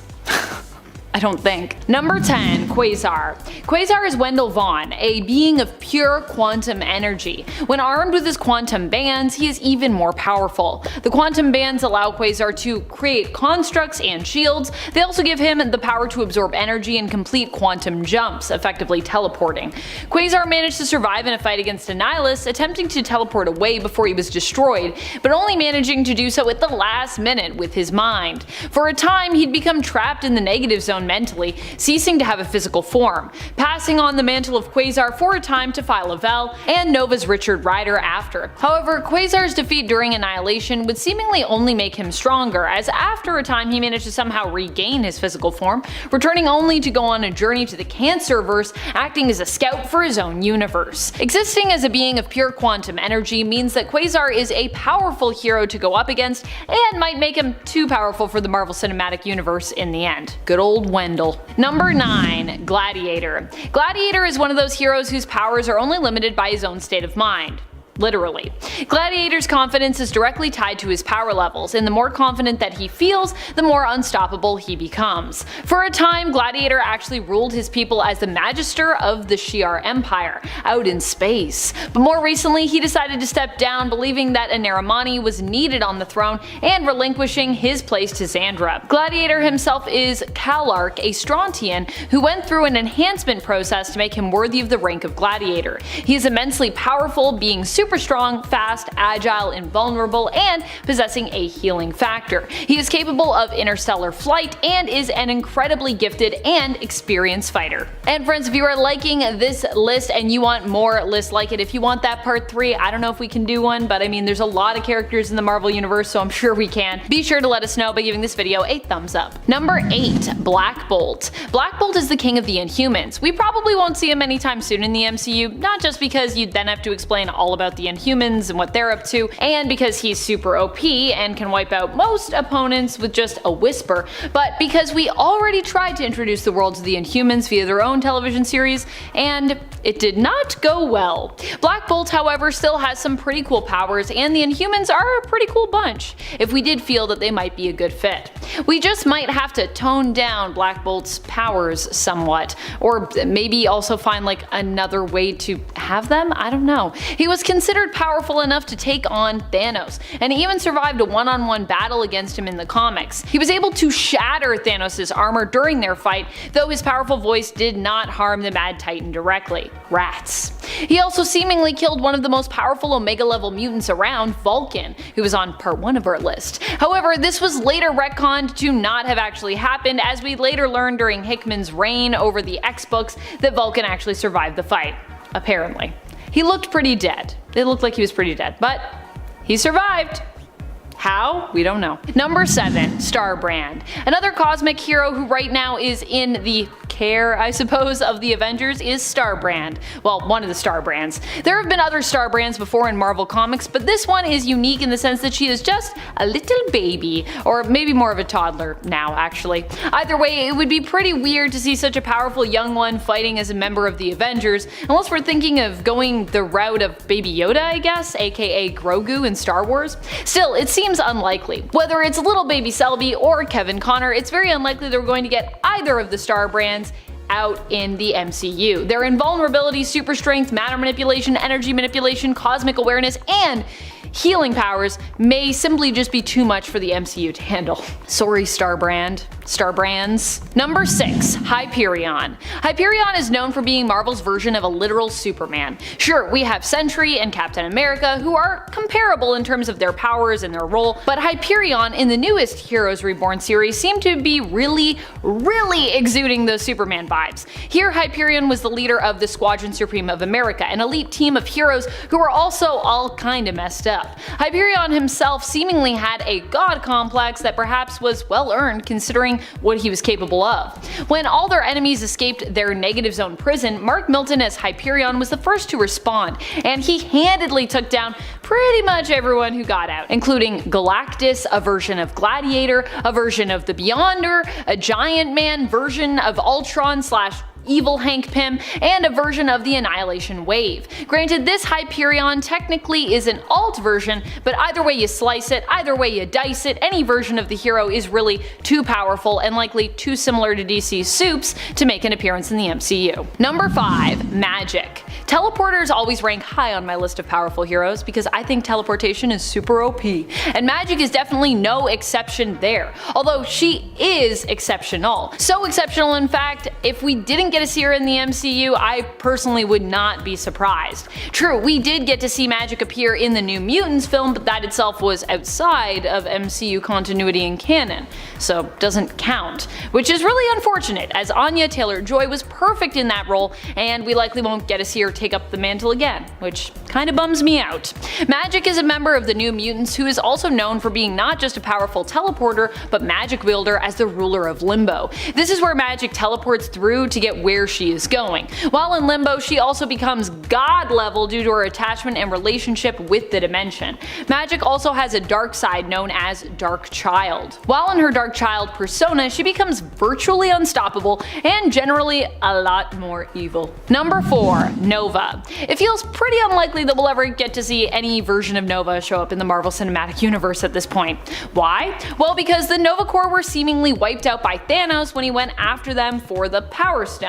It's believed that all of Xandar was decimated in his attack, which likely means that the Nova Corps who were there were some of the first people to go. Unless there was somehow, I guess, a lone survivor who could become Nova in the future, it seems very unlikely we'll see any kind of character attached to Xandar or the Corps. This could be just what Marvel Studios was hoping to eliminate the chances of, though, with this plot point, as all versions of Nova are considered to be pretty epically powerful, whether we're talking about Sam Alexander, Rich Rider, or Eve Bakian. Just all the Novas. They're just all pretty crazy. Number 3, Blue Marvel. So as much as I really want Adam Brashear to come to the MCU, there is also a concern many have around the fact that this hero might just be too powerful to appear in the Marvel Cinematic Universe, at least as he is in the comics. Maybe if we toned him down? Granted, we have Captain Marvel, and now we have Monica Rambeau, who's pretty crazy powerful. So I'm really hoping I'm wrong about this one. But still, there is Captain Marvel and Monica Rambeau, and then there is Blue Marvel, who's kind of operating on a whole other level, due to the fact that his powers are derived from antimatter, and the fact that he is basically an antimatter generator / reactor. And if you don't know, antimatter is like crazy powerful and crazy efficient in the Marvel universe. I don't know about antimatter in real life. I don't even know if there is antimatter in real life. I don't know about that science. Number 2, Eternity. Eternity is not a conventional hero and more a cosmic entity, but like the Living Tribunal, they are also generally seen as a force of good. So, hence why I'm counting them on the list. Eternity is actually just below the Living Tribunal in terms of rank in the universe and is the personification of time. They exist alongside their sister, Infinity. Eternity is capable of manipulating time and space on a lucrative scale. They are immortal and are considered an integral part of the universe, existing alongside other major concepts which are also represented by powerful entities. Number 1, One Above All. The One Above All isn't your typical hero, but they are a very powerful force of good in the MCU, like Eternity. One Above All is seen as the creator of the multiverse and all beings within it. They are basically the god of the multiverse, the ultimate creator. We talked about the Living Tribunal on part 1 of this list, who is seen as the ultimate bringer of justice, the ultimate judge throughout the Marvel multiverse, and the One Above All is actually believed to be the entity that the Living Tribunal works for. One Above All is believed to be all-powerful and omnipotent, getting involved in the matters of its creations only when its interference is truly needed. They were the one who made Adam Warlock take up the mantle as their new Living Tribunal as payment for restoring all of reality after it was destroyed, which seems like a fair trade. They're like, hey, Adam Warlock, do this job and have lots of power, and I will return reality. Just come work for me, you know? I need a new Living Tribunal. You know how it is when the Living Tribunal dies. Actually, I don't know how that is. Sounds like a very rare problem. Number 10, Wind. Wind is the name of the main character from the self-titled series, also of course named Wind. It comes from Boom Studios and was written by James Tynion IV with art by Michael Dalianos. Wind is a teenage hero who has always hidden the truth of his elven and magical heritage as a weird blood. His heritage grants him great power he's been hiding from his whole life in an attempt to fit in, being made to believe that magic is dangerous and basically turns people into monsters, or in some other way corrupts them. When he becomes too old to hide his pointed ears and who he is any longer, he is forced to either try and change or embrace who he really is. And in order to protect his friends against those who would hunt both him and them down, Wind ultimately embraces his magical side, unleashing powerful abilities. Wind has wings, can fly, and can communicate with force like spirits or sprites. He also has, like many other teen heroes, the power of friendship, which usually means he ends up making friends with powerful allies. I would say if you love the world of Avatar, you might also end up falling in love with both the character Wind and his series. It reminds me of Avatar, at least, in like the best way. Number 9, Lord Fanny. Lord Fanny is Hilda Morales, who was born as a boy but raised as a girl. She is a transsexual woman and one of the first trans heroes in comics. Lord Fanny was raised as a girl by her grandmother because only women in their culture could become witches, and her grandmother was a powerful witch who wanted to pass on her knowledge and power to Fanny. Although Fanny herself did choose to be a girl, if that makes sense. Lord Fanny is a member of the Invisibles team and was created by writer Grant Morrison and artist Steve Yoel. The Invisibles was a comic series that existed as part of DC's Vertigo imprint back when it was around. I miss Vertigo so much. The series began in 1994, and in issue 13 we'd learn more about Lord Fanny's origins and her very tragic backstory. Lord Fanny's such a cool character. And friends, before we move on to the next spot, if you are loving this list and you want to learn about even more cool, lesser known indie heroes, be sure to let us know by giving this video a thumbs up. Number 8, Quantum and Woody. You may have heard of Valiant's character Bloodshot, who recently got his own solo film, but what about all of their other superheroes? Quantum and Woody is a series and superhero duo from Valiant Comics. It was inspired by the superhero team-up series Power Man and Iron Fist, but is a lot more bizarre. The series itself was written by Christopher Priest, with art actually by the artist who did Power Man and Iron Fist. Pretty cool. Quantum and Woody are adoptive brothers who, after years of being estranged, are brought back together when their father mysteriously dies. While trying to figure out what really happened to him, they stumble upon superpowers. The catch? They must touch their power bands at least once every 24 hours to not only keep their powers, but also keep from losing their lives as well, as they would then no longer exist if they didn't touch their band. Quantum's powers are more defense-based, while Woody's are more offensive. Oh, and they also kind of have an animal sidekick, Vincent Van Gogh, who is even more bizarre than he already sounds. Just trust me. I don't want to spoil anything, but Vincent Van Gogh. what a goat. Number 7. Josephine. More commonly referred to as Jo, Josephine is the main character and hero of the Fatale series. More commonly referred to as Jo, Josephine is the main character and hero of the Fatale series, which comes to us from Image Comics. Fatale is a supernatural noir-style comic created by the brilliant team-up of writer Ed Brubaker and artist Sean Phillips. Seriously, I love these two together. Some might argue that Jo isn't really a hero as she's a little bit selfish, but in focusing on uncovering the mysteries of her own power and in trying to save herself, she does inevitably save others. In the long run, at least. There are a lot of people that end up being sacrificed along the way in order for Jo to stand a chance in defeating her enemies in the end. And also there are just straight up people being sacrificed along the way by her enemies who are attempting to track her down. So yeah, she kinda also gets a lot of people killed, but you know, it's not her fault. Jo's powers allow her to control all men who gaze upon her, with them being irresistibly attracted to her no matter who they are and no matter if she wants to influence them or not. Unless of course they are able to protect themselves against her influence with extremely powerful magic, which we only see from a couple characters really in the series. In other words, her power is pretty freaking strong. The only downside here, which is kind of the crux of it all, is that she can't fully control her powers. That is, she can't turn them off when she wants to, which ends up causing a lot of problems for Jo along the way, but I won't spoil any of that. Anyways, if you haven't read Fatale, it's now, I think, it's gonna be 10 years old soon, so go and read it, hurry up! Came out I think in 2012. That's when it started. Number 6. King Mob. King Mob is the leader of the Invisibles. He was once a horror writer who wrote under the pen name Kit Morrison. As the series The Invisibles is created by Grant Morrison, Mob is believed to be sort of a fictional stand-in for Morrison himself. King Mob's legal name was Gideon Starozowski, and he struggles with his alter persona, especially troubled by how violent he, as King Mob, can be. King Mob is not only a leader who wields power in that sense, because he's a leader, but also has experience with firearms and weapons, is a skilled martial artist and fighter, is psychic, can time travel, and employs the use of chaos magic. So, lots of cool things that he can do. Also, if you haven't read The Invisibles, it is really trippy. Go read it. If you like The Matrix, you'll probably like The Invisibles. If you like The Matrix and if you like Doom Patrol, which of course is also Grant Morrison. Not The Matrix, Doom Patrol.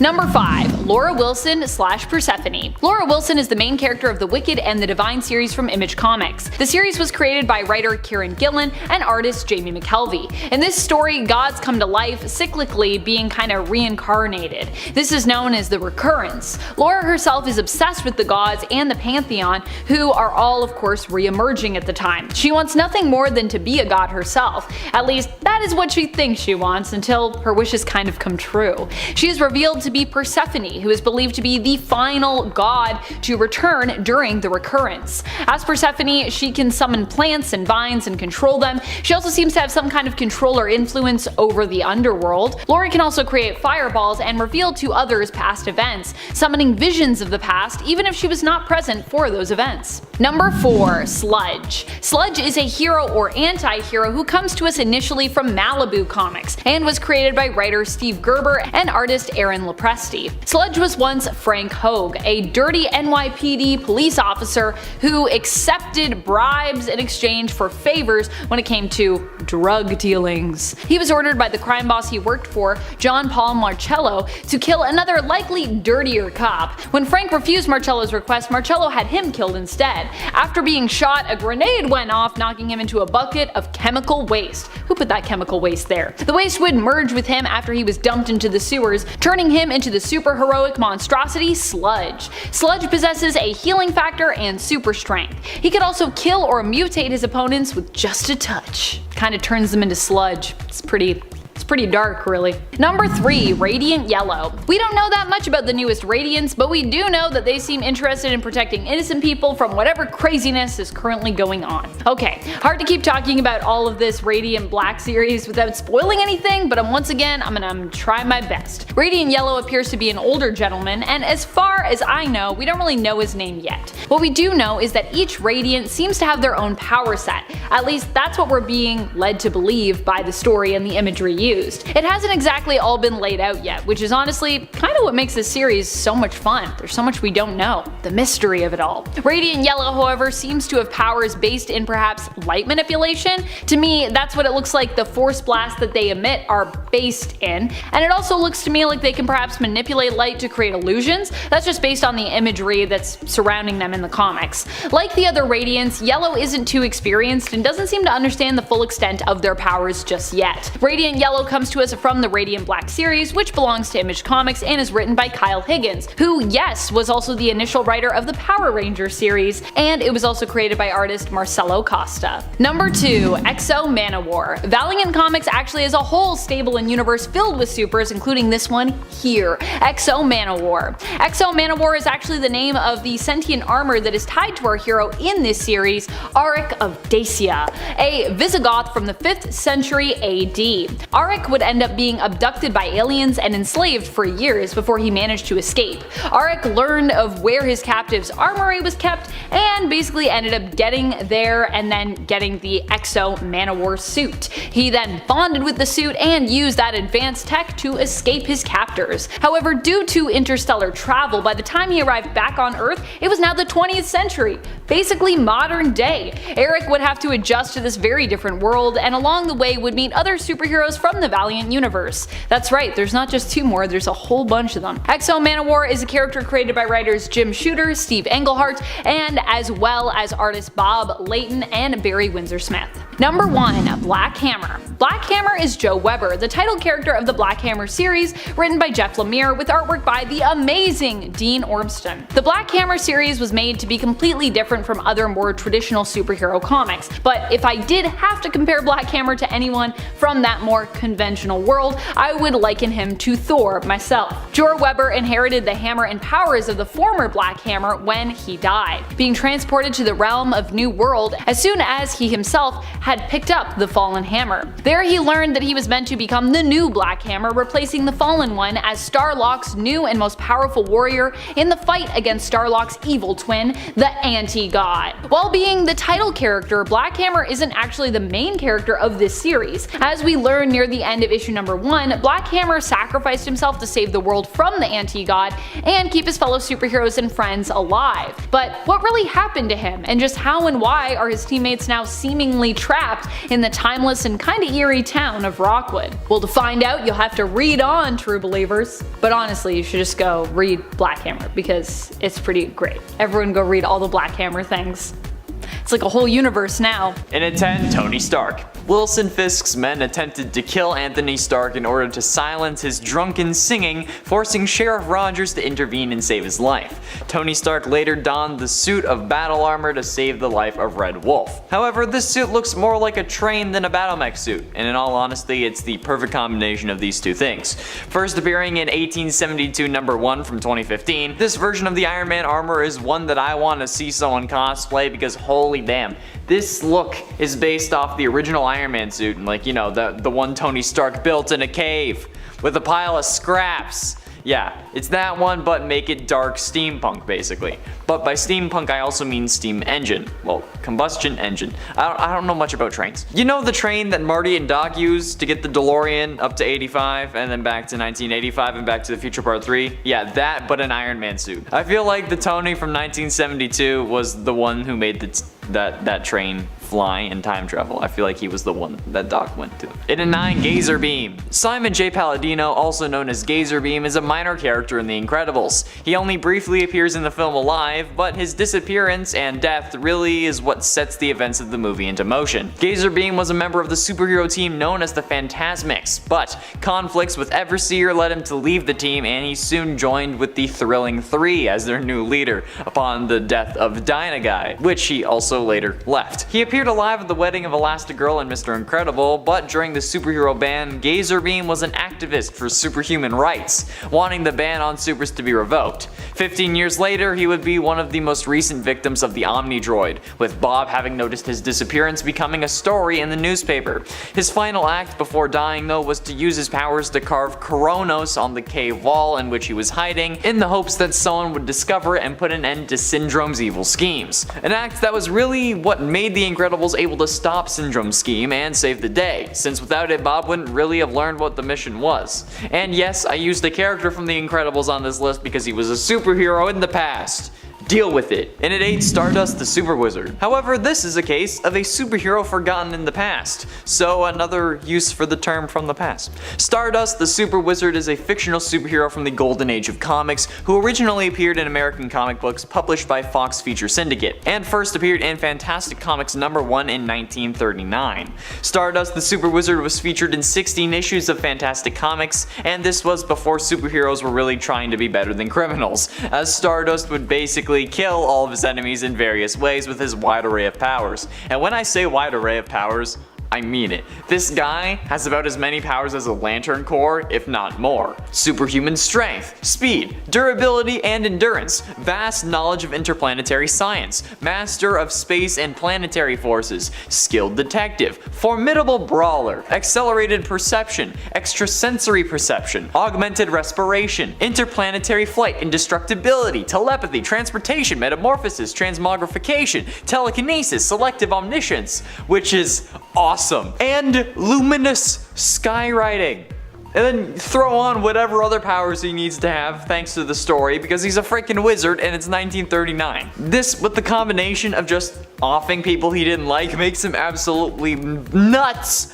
But I love it. And at 7, Dark Knights of Steel. Coming in November of this year, Dark Knights of Steel will basically be DC meets Game of Thrones. The series is written by Tom Taylor and takes place in a medieval fantasy world, where a spaceship crash lands from a doomed planet. So not only will the Dark Knight be here, but so will Superman and Wonder Woman, along with Harley Quinn, Black Lightning, and more. Tom Taylor told Entertainment Weekly, quote, "I've spent the last 2 years creating a new epic fantasy universe for DC Comics, and Dark Knights of Steel is an absolute dream come true. Despite being the writer of the DC horror series Deceased, I am actually a huge fantasy fan, combining two of my favorite things, DC superheroes and high fantasy.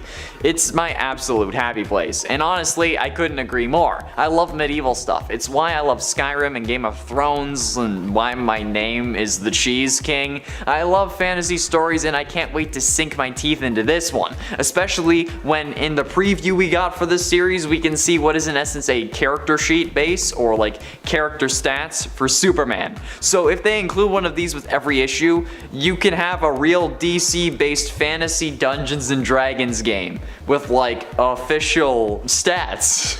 And that sounds f***ing awesome. Who do you hope shows up in this series? I'm hoping to see the Flash, but like medieval, but like, hey, you let me know your thoughts down below. And at 6, Argon Bat.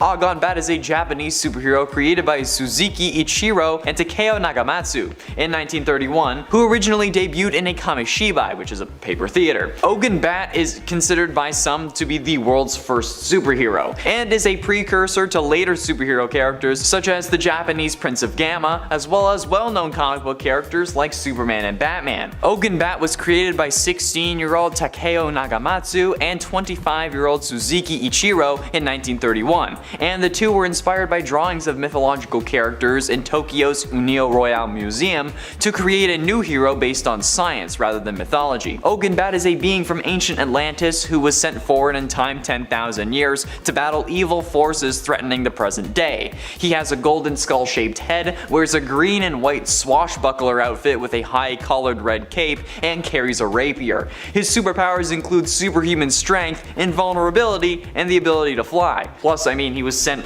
10,000 years in the future, so if that's not the past, then I don't know what is. Halfway through into number 5, Danny Phantom. Young Danny Fenton, he was just 14 when his parents built a very strange machine.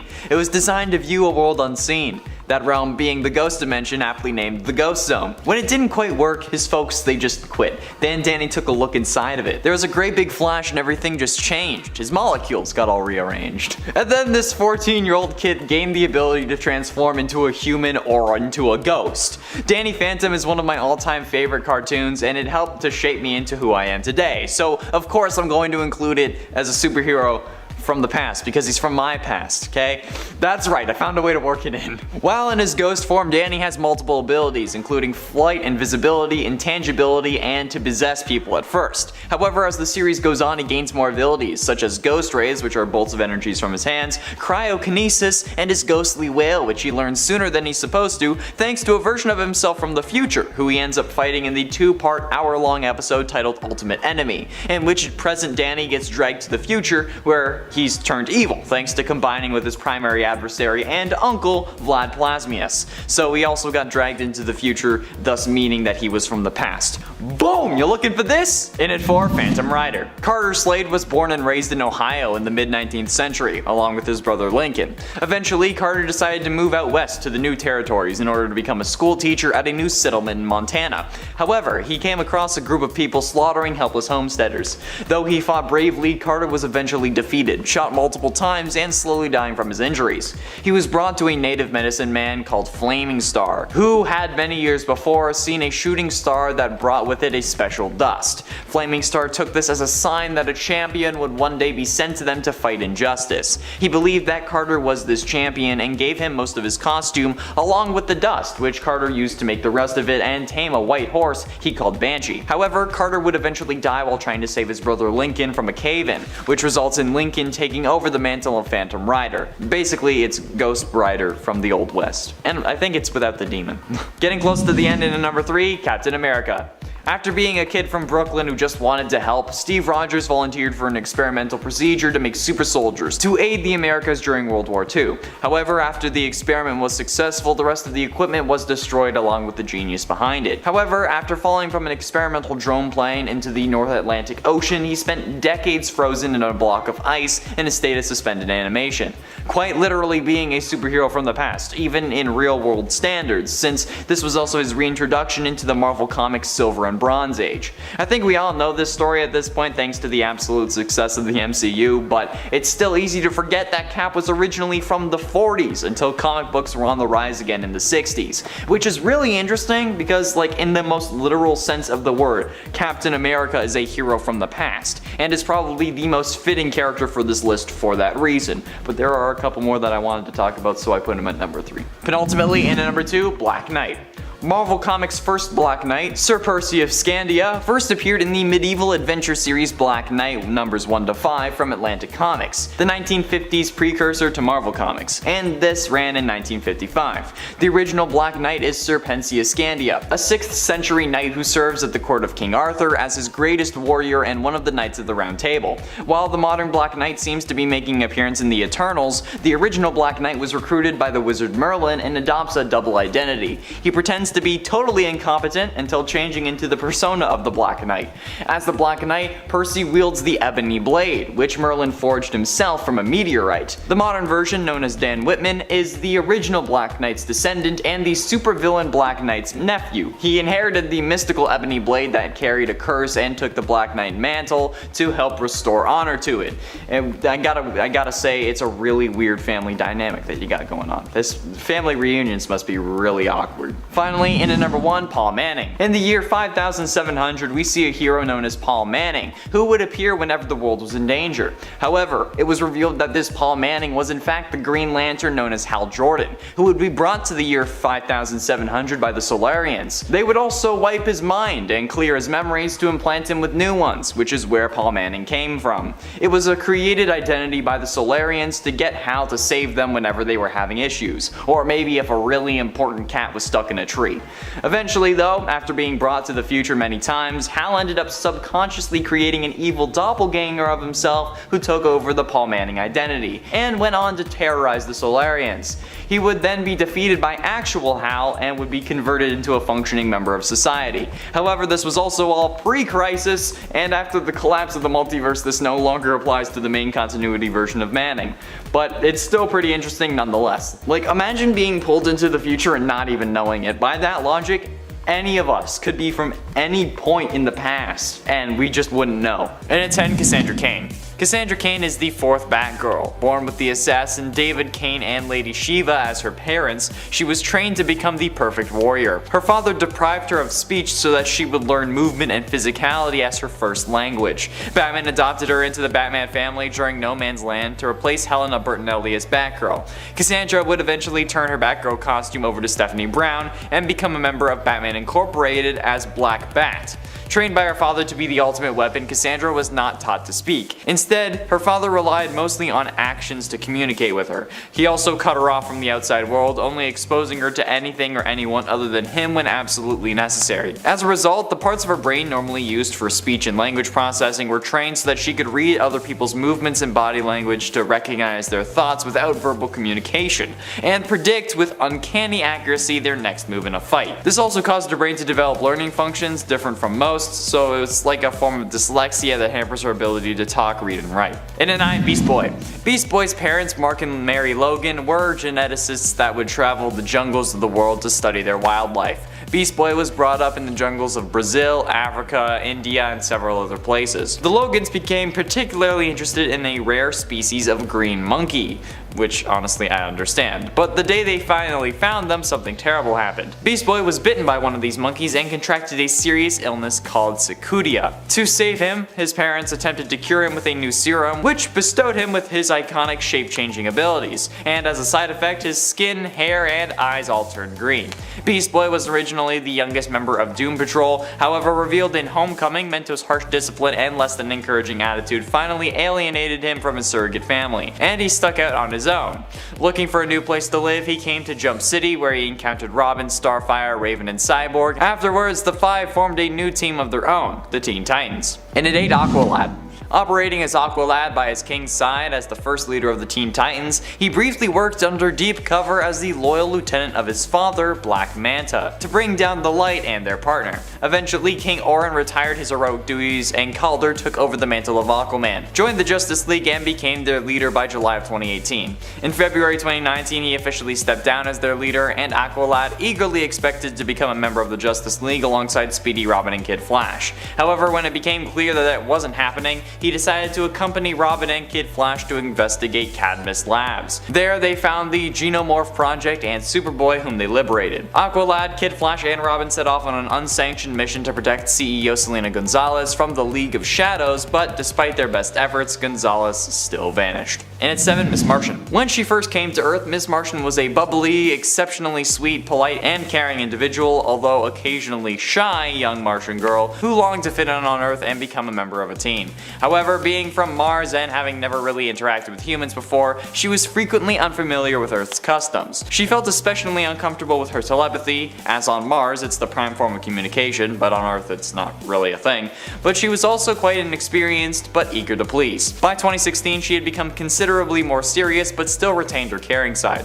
She's become more experienced and adept at using her powers, and isn't afraid to use extreme measures to exact information. As a shapeshifter, she can model her appearance to her desire, which is usually that of a green-skinned female humanoid based on Mary Logan as a teenager, with amber eyes and shoulder-length red hair. Though after 5 years she now keeps her hair shorter at length, but it still grows longer over the months, which she must be doing consciously, because she's a shapeshifter. It's because the hair won't naturally grow if you're just pretending it exists. So she has to be consciously slowly growing her hair, which is interesting to me. And at 6, Tara Markov. Also known as Tara, had manifested the ability to manipulate Earth. She can levitate Earth, manipulate its shape and configuration, like raising the floor to make a shield, or alter its state, like turn hard Earth into a substance similar to quicksand. So basically she's the DC version of an Earthbender. Tara was a child when her powers emerged. Markov's parents freaked out though and thought that she was possessed by evil. She was abandoned and forced to live in the streets eating out of dumpsters. So Deathstroke was contracted by Brother Blood, leader of Hive and the Church of Blood. He eventually wanted Deathstroke to capture all of the Teen Titans for him.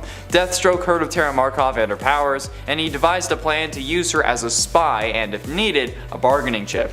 He also went to Markovia and intervened in an attempted public execution. Tara was tied up to a vehicle and dragged around while the mob chanted for her death. calling her a witch and a demon. Deathstroke sliced the head off the man who was holding a gun to tear his head, and she was later taken in as the latest member of the Teen Titans team. Halfway through in at number 5, Wonder Girl. Cassie Sandsmark was the second person to be called Wonder Girl, the first being Donna Troy. Cassie was the daughter of Dr. Helena Sandsmark and the Greek god Zeus. She spent most of her time at her mother's place of work, the Gateway City Museum of Antiquities, where she had a penchant for getting into trouble. She quickly befriended her mother's new employee, though, Wonder Woman, and was eager to help her. During a fight with a Doomsday clone and another battle with Decay, she created a costume and used magical acquirements, the Sandals of Hermes and the Gauntlet of Atlas to be exact, to help Wonder Woman, much to her mother's horror. Cassie later had the opportunity to ask Zeus for a boon and requested real superpowers. Zeus granted her request but gave Dr. Sandsmark the ability to deactivate them. Dr. Sandsmark, however, reluctantly accepted her daughter's wish to be a superhero and rarely, if ever, used this ability, and Artemis was assigned to be her teacher. Zeus giving her mom the ability to turn off those powers, though, is actually probably the most sensible thing someone has ever done in the DC universe, straight up. Like, good on you, Zeus, bro. This is like the most sensible version of Zeus I think I've seen, at least in this instance. And in 4, Damian Wayne. Sometime after Batman became a public hero, he fought Ra's al Ghul and the League of Assassins. During his adventure, he met Raz's daughter, Talia al Ghul. The two young adults fell for each other and, after a brief fling, they conceived a child. Bruce was unaware of the child's conception though and returned to crime fighting for years. Talia, on the other hand, taking advantage of the hero's impressive genes, believed their child to be the perfect heir, and the child was born and given the name Damian. Talia then used the League's extensive scientific resources to inorganically speed up the child's aging, giving him the physiology of a 10-year-old in less than 5 years, which was also used as a plot device to make sense as to why he would be meeting his father. Eventually though, when Talia deemed that Damian was ready, she allowed him to go to Gotham and meet his father, the Batman. Batman was surprised to learn that he had a secret son with a supervillain, but sought to learn more about the boy anyway. Despite his intense training to become a remorseless assassin, Damian was sympathetic to his father's vigilanteism in Gotham and volunteered to become his next sidekick. Batman agreed and granted Damian the mantle of Robin, his 4th ward to use the name, which should already kind of indicate the path of this thing kind of takes there, Damian, so maybe not serve yourself up as a human sacrifice for character building purposes next time. Getting close to the end, and at number 3, Kid Flash. Bartholomew Bart Allen is a speedster from the year 2056 and the grandson of Barry Allen. When he came to the past, he joined the team under the name Impulse, and after Wally West's death, he took on the mantle of Kid Flash. He later joined the Outsiders. But given the dire situation that his time is in, Bart is serious and slightly jaded, who was greatly appreciative of his extended family in the past. Whether accidental or intentional, Bart constantly spoils information for people about the future, such as revealing Robin and Nightwing's identities to Beast Boy, and that Iris West Allen was carrying twins. This was also adapted into the CW show The Flash, where Bart and Nora are actually Barry's kids instead of grandkids, and they take on the name of the Tornado Twins over Dawn and Dawn, since they don't exist. I guess Flash writers thought that was a little too much. Penultimately, in at number 2, Raven. Raven, also known as Rachel Roth, is a superhero with magical abilities and a prominent member of the Teen Titans. Raven is a tele-empathetic, and she can teleport, send out her soul self, which can fight, like physically, manifest as a force field, manipulate objects and others as like with telekinesis, and it can also act as Raven's eyes and ears away from her body. Raven was born the half-breed daughter of a human mother named Angela Roth and the demon overlord Emperor Trigon. Eventually, she learned that Trigon was planning to come to her dimension and vowed to stop him. She initially approached the Justice League, which they refused on the advice of Zatanna, who sensed her demonic parentage. In desperation, she reformed the Titans as the new Teen Titans to fight against her father. The team was eventually able to defeat Trigon and seal him in an interdimensional prison. However, Raven still had to fight her father's influence because he wasn't actually completely destroyed, so she was still part demon.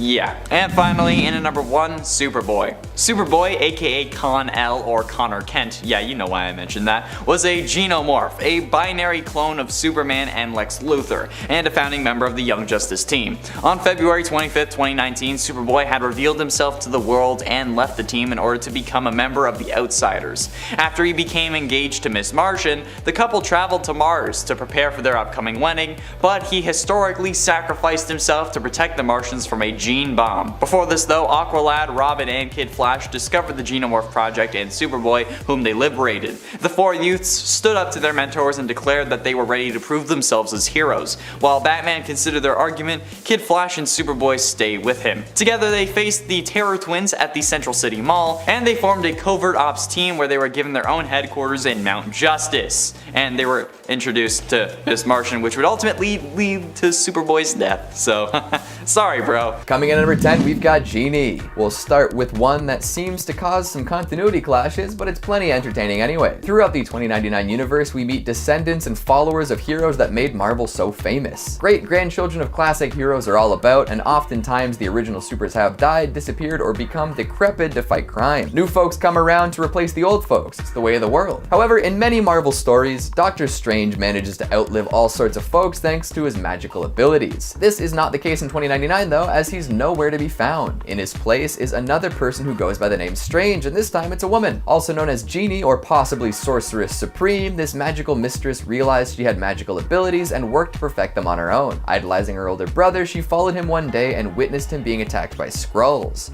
Attempting to scare them away, she tried to conjure an illusion of a Lovecraftian monster and ended up actually summoning an eldritch monstrosity. This didn't end up well for anyone, as she ended up accidentally killing her brother. Whoops. From there on, she underwent more training and started helping other heroes in various capacities. With all sorts of powers fueled by the mystic arts, she can do a whole lot of wicked things. From healing injuries to teleportation to casting sleep spells, she's got it all under control. Plus, she is immune to timeline distortions, which proves to be helpful quite often. So don't mess with Mademoiselle Strange. Coming in at number 9, Deadpool. Wade Wilson who? Well, actually it seems that Wade is indeed still around, but in 2099 his daughter Warda has taken up the mantle, and she seems to enjoy torturing him, which is interesting. Add in a mother who was once queen of the undead and you've got one hell of a mix of powers. She has Wade's regenerative powers as well as some possible vampirism from her mother's side. Absolutely wild. To make her potentially even more effective, she doesn't seem to share her father's sense of humor. Less goofing around, less cracking wise, and more violence. The weapon proficiency is still there too. Nice. Warda spends most of her time attempting to figure out where her mother is and eventually finds her true family, so good for her. Coming in at number 8, Moon Knight. Let's go, Moon Knight. In 2099, they're actually on the moon, and she's no longer Mark Spector, but an unknown individual with a totally secret identity.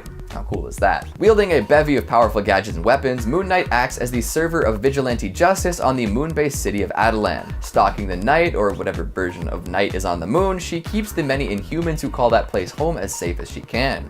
After accidentally wandering into the forbidden citadel of the Watcher, she convinces Uatu to let the Fantastic Four constructs to stick around longer until they've lived up to their former lives. Good on you, Moon Knight. Coming in at number 7, we've got Ghost Rider. To be honest, I'm a little disappointed that Nick Cage isn't the Ghost Rider in 2099. This implies that Hollywood's most controversial leading man doesn't make it until then, and that's just a shame. Thankfully, Ghost Rider is still wicked cool in the future and comes packing some new weapons and powers. Gone are the days that Ghost Rider is a literal magical skeleton flying around on his flaming motorcycle. In 2099, Vengeance got an update. Kenshiro Zero Cochran, computer hacker extraordinaire, ends up with his mind inside of an insanely powerful robot body.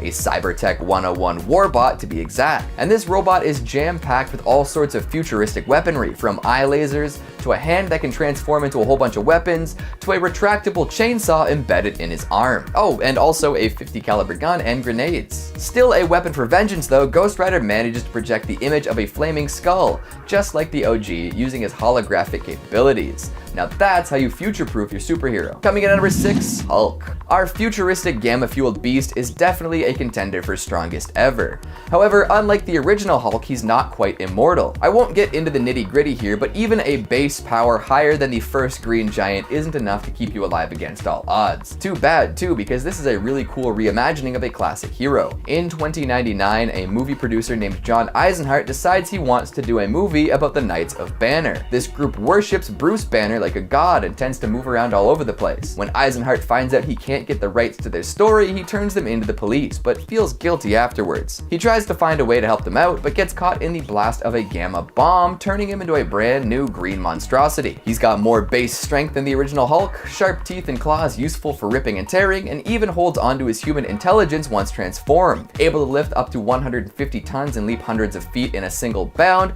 this version of the Hulk is a force to be reckoned with. Coming in at number 5, we've got Thor. This might come as a bit of a surprise, but in the future, a lot of people worship superheroes, and a lot of the time, those who revere these supernatural figures are interested in attaining these godly powers for themselves. In 2099, a subset of people have decided to give themselves to Thor, mind, body, and spirit. Known as members of the Church of Thor, or Thorites, they all have the hallmarks of many other major religions, down to the places of worship and religious leaders. Cecil McAdams was a reverend of the Church of Thor, and was actually chosen to take up the mantle of the Norse god of thunder himself. Through technological advances and a whole lot of self-deception, McAdams ended up with almost identical powers to the god that he worshipped. This resulted in some less than stellar mental issues though, as he went a little power crazy and tried to rid an entire city of mortals. Coming to number 4, we've got Exodus. Born as Bennett du Paris back in the 1300s, this mutant is all about changing up the world order. He has and always will believe that mutants should be in charge of the world, with humans as the inferior race. This was true before 2099 and remains true in said futuristic world. Showing up after a long sleep, Exodus attempted to force his rule upon X Nation. They weren't too happy with this, so Exodus defeated them. Using telepathy, teleportation, and resurrection, he's almost undefeatable. Factor in that he refused to save the humans before Mademoiselle Strange teleported the survivors away, and you've got one bad, powerful dude. Coming in at number 3, we've got Punisher. Even way off at the turn of the next century, Punisher's gotta punish. Frank Castle no longer wears the gigantic skull, instead it's a guy by the name of Jake Gallows, which is appropriate. This ex-Thorite actually grew up with Cecil McAdams as his reverend, but we'll save that story for a rainy day. He lost his family to violence and then came across the old war journals of the original Punisher. With this, he decided he would dedicate his life to punishing. At first, he was a member of the pay-per-use police service, but eventually ended up as Doom's Minister of Punishment. As one would expect, this makes it very dangerous to be deemed a criminal in the future. Strapping, angry, and constantly firing guns in both hands, the Punisher does what he does best. Hell, he even has a hand in killing the new Thor. Coming in at number 2, we've got Spider-Man. If you want a crazy origin story, look no further. In the future, there's one company that seems to have an upper hand over the rest. Alchemax. Miguel O'Hara was a scientist working for them, reluctantly performing genetic experiments on less than willing test subjects. After turning a man into a horrid beast that died quickly, O'Hara decided he'd had enough. However, when discussing this with his boss, he accepted a drink that turned out to be laced with Rapture, a highly addictive substance that bonds with the DNA of the person using it. This was supposed to keep O'Hara addicted, and therefore an employee of the company that produced it for the foreseeable future. In order to reverse this addiction though, O'Hara attempted to rewrite his own genetic code. This procedure was sabotaged by his boss, but ended up including some spider DNA in the process. Thus, Spider-Man 2099 was born. Jam-packed with spider powers, but actually lacking any form of spider sense, O'Hara decided to start fighting crime. Donning a spider suit to hide his identity, he puts his powers to use. Increased strength, agility, stamina, regeneration, some telepathy, claws and fangs, and even spinnerets that generate organic web, and more. Spider-Man is always a fan favorite, that's for sure. Finally, at number 1, we've got Dr. Doom. Unlike most of the other heroes on this list, Doom isn't a clone or a copy or even offspring of another individual, it's still Doom. After disappearing for decades, Dr. Doom decided to upgrade his armor and make a triumphant return, and triumphantly return he does. Coming back in full force, he manages to retake the United States and force his way into a leadership role. Like I said earlier, he employs Jake Gallows as his Minister of Punishment and begins ruling with an iron fist. There really is no stopping Doom, even in the future. Starting us off in at number 10, Lobo the Duck. Lobo the Duck is strangely enough the combination of Lobo and Donald Duck. No, I'm just kidding. Actually, it's Howard the Duck, and was introduced in Lobo the Duck number 1 from 1997 and is present on Earth 9602, but in a timeline where the Amalgam heroes have died. Lobo the Duck is a fearless and strangely muscular, especially for a duck, anti-hero bounty hunter who, along with his shape-shifting canine sidekick Impossible Dog, is investigating the murders of several Amalgam Comics heroes. Lobo only agrees to find the murderers of these heroes if he gets paid up front though, but soon begins the investigation. Lobo fights his way through Gold Kidney Lady, Dr. Bongface, and various other supervillains before he realizes that the end of the world is about to begin, and only he can stop it. He has all of Lobo's powers and abilities, including immortality, super strength, and a mastery of basically every weapon. He also has a genius level intellect, a superhuman sense of smell, can track anyone or anything across galaxies, and is a master of quack fu. Yeah, I just wanted an excuse to mention this guy, but honestly, immortality makes him pretty damn powerful. And at 9, Pharaoh Man. Pharaoh Man is a combination of Colossus and Pharaoh Lad, and was introduced in X-Patrol number 1, which is clearly a combination of X-Men and Doom Patrol. Peter and his twin Alexei were all each other had, since even their mother couldn't bear to look at their faces.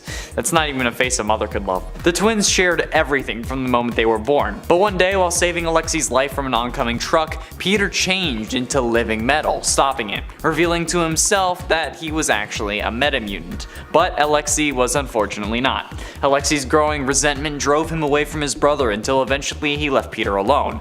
After this, Peter was recruited by Niles Cable, a mysterious traveler from the future, to join the X-Patrol.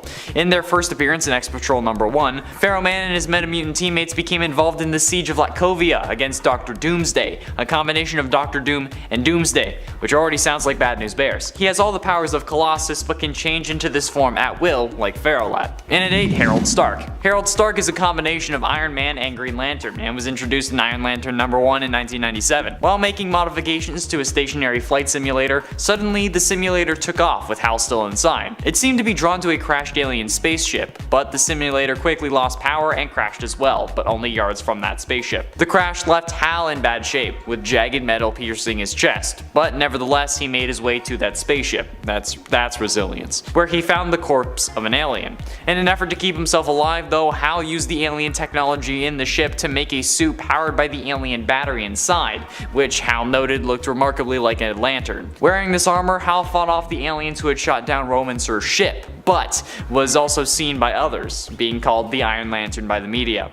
The suit of armor not only allowed him to survive, but gave him incredible powers, allowing him to create any object he pleased out of green energy, due to the battery he used being powered by the living planet. Iron Lantern has the technical and genius level intellect of Tony Stark, but has all the powers of Green Lantern, which is pretty damn cool. And at 7, Dinah Prince. Dinah Prince, also known as Dinah of Themyscira, was first introduced in Bullets and Bracelets number 1 and is a combination of Wonder Woman and Elektra. While still young, Dinah left Themyscira to explore man's world, leaving behind her family and her adopted sister Ororo. On her travels, she worked for the King of Wakanda, who gifted her adamantium bracelets. However, she later left to set up her own freelancing business in the US. There she met Trevor Castle and the two got married. At least, they were married until their infant son Ryan was mysteriously killed and the emotional toll was too much. Both of them blamed themselves for not being able to save their son. They seemed to never plan on meeting again. However, Monarch brought the two together again and pitted them against Thanos, a combination of Thanos and Darkseid. Yeah, he had perceived the Lord of Apocalypse was responsible for the fate of their son, but she discovered that Ryan was not dead, merely displaced in time, and had grown up to become Kanto. Knowing that their son was still alive, Dinah and Trevor seemed to restart their relationship. Dinah has the divine empowerment from Wonder Woman, giving her superhuman strength and durability, as well as a mastery over archery and hand-to-hand combat. And at 6, Logan Wayne. Logan Wayne is a combination of, obviously, Bruce Wayne and Logan, being first introduced in Marvel vs. DC number 3, the same issue where this universe was created. At 5 years old, after witnessing his parents' murder at the hands of an armed robber, Logan Wayne was sent to live with his uncle in Alberta, Canada. His uncle was a member of the Royal Canadian Mounted Police, and was ambushed and murdered by poachers a short time after his arrival in Canada. After the death of his uncle, Logan was sent to live in a home run by nuns, and as soon as he was old enough, he enlisted in the Royal Canadian Air Forces. Logan was submitted to the Weapon X Project, the Canadian Super Soldier program. It was here that Logan had adamantium bonded to his bones and learned of his metamutant nature.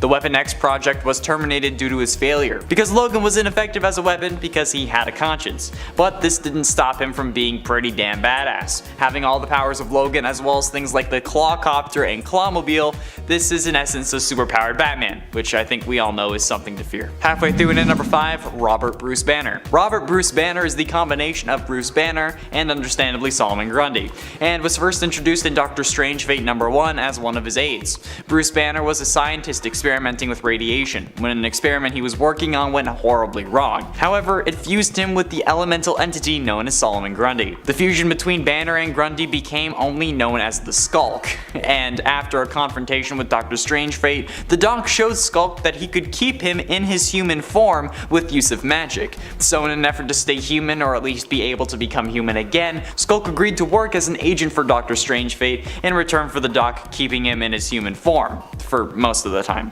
Skulk possesses all the powers and abilities of both Solomon Grundy and Hulk, and thanks to Dr. Strange Fate, Banner can shapeshift between his human form and his Skulk form at will, and since he possessed the same powers as Grundy, when he dies, he's reborn. But that's not even the craziest thing in this universe. In at 4, Blaze Allen. Speed Demon, first introduced in Speed Demon number 1, is, aside from what you might have called your ex to your girlfriends, a combination of Barry Allen and Johnny Blaze. Blaze Allen was a circus daredevil who sold his soul to become the first Speed Demon. Yes, there are actually multiple Speed Demons. The demon component, Etrigan, was also formerly Jay Garrick, before the Night Spectre stole Jay's soul. You know, Jay Garrick.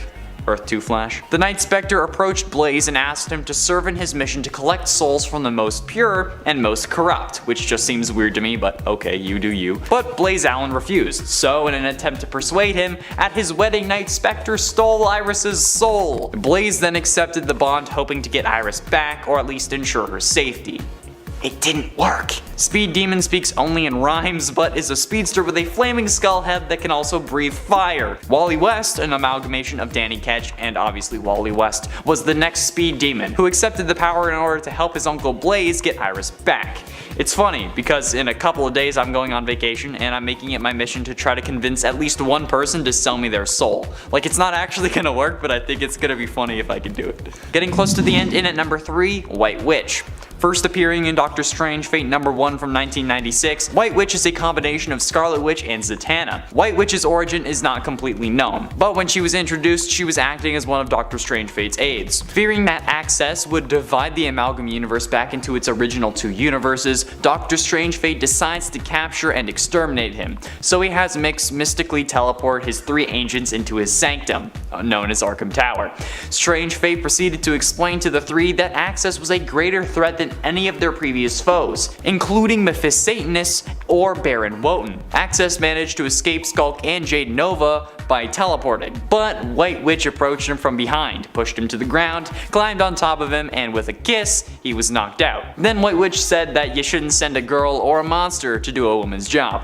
White Witch has all the powers of both Scarlet Witch and Zatanna, making it obvious why Doctor Strange Fate would want her as his aide. That's insane. And it can only be topped by 2 people. Penultimately, in at number 2, Clark Kent. Super Soldier is fairly evidently the combination of Clark Kent and Steve Rogers, first being introduced in Marvel vs. DC number 3 from 1996. During World War II, government scientists were working on a super soldier formula that would transform a man into much more, into some sort of human weapon using cellular samples from an alien corpse. Clark Kent volunteers for the Super Soldier program and they administer the formula, as well as a good chunk of solar radiation. This mixture gave Kent incredible abilities, including all those of Captain America and Superman. Super strength, heat vision, flight, you name it. Now known as Super Soldier, Kent wields the Superman logo as his shield. In March of 1942, Super Soldier fought Ultra Metallo, a robot sent by Lex Luthor to aid Germany in winning the war by killing Clark.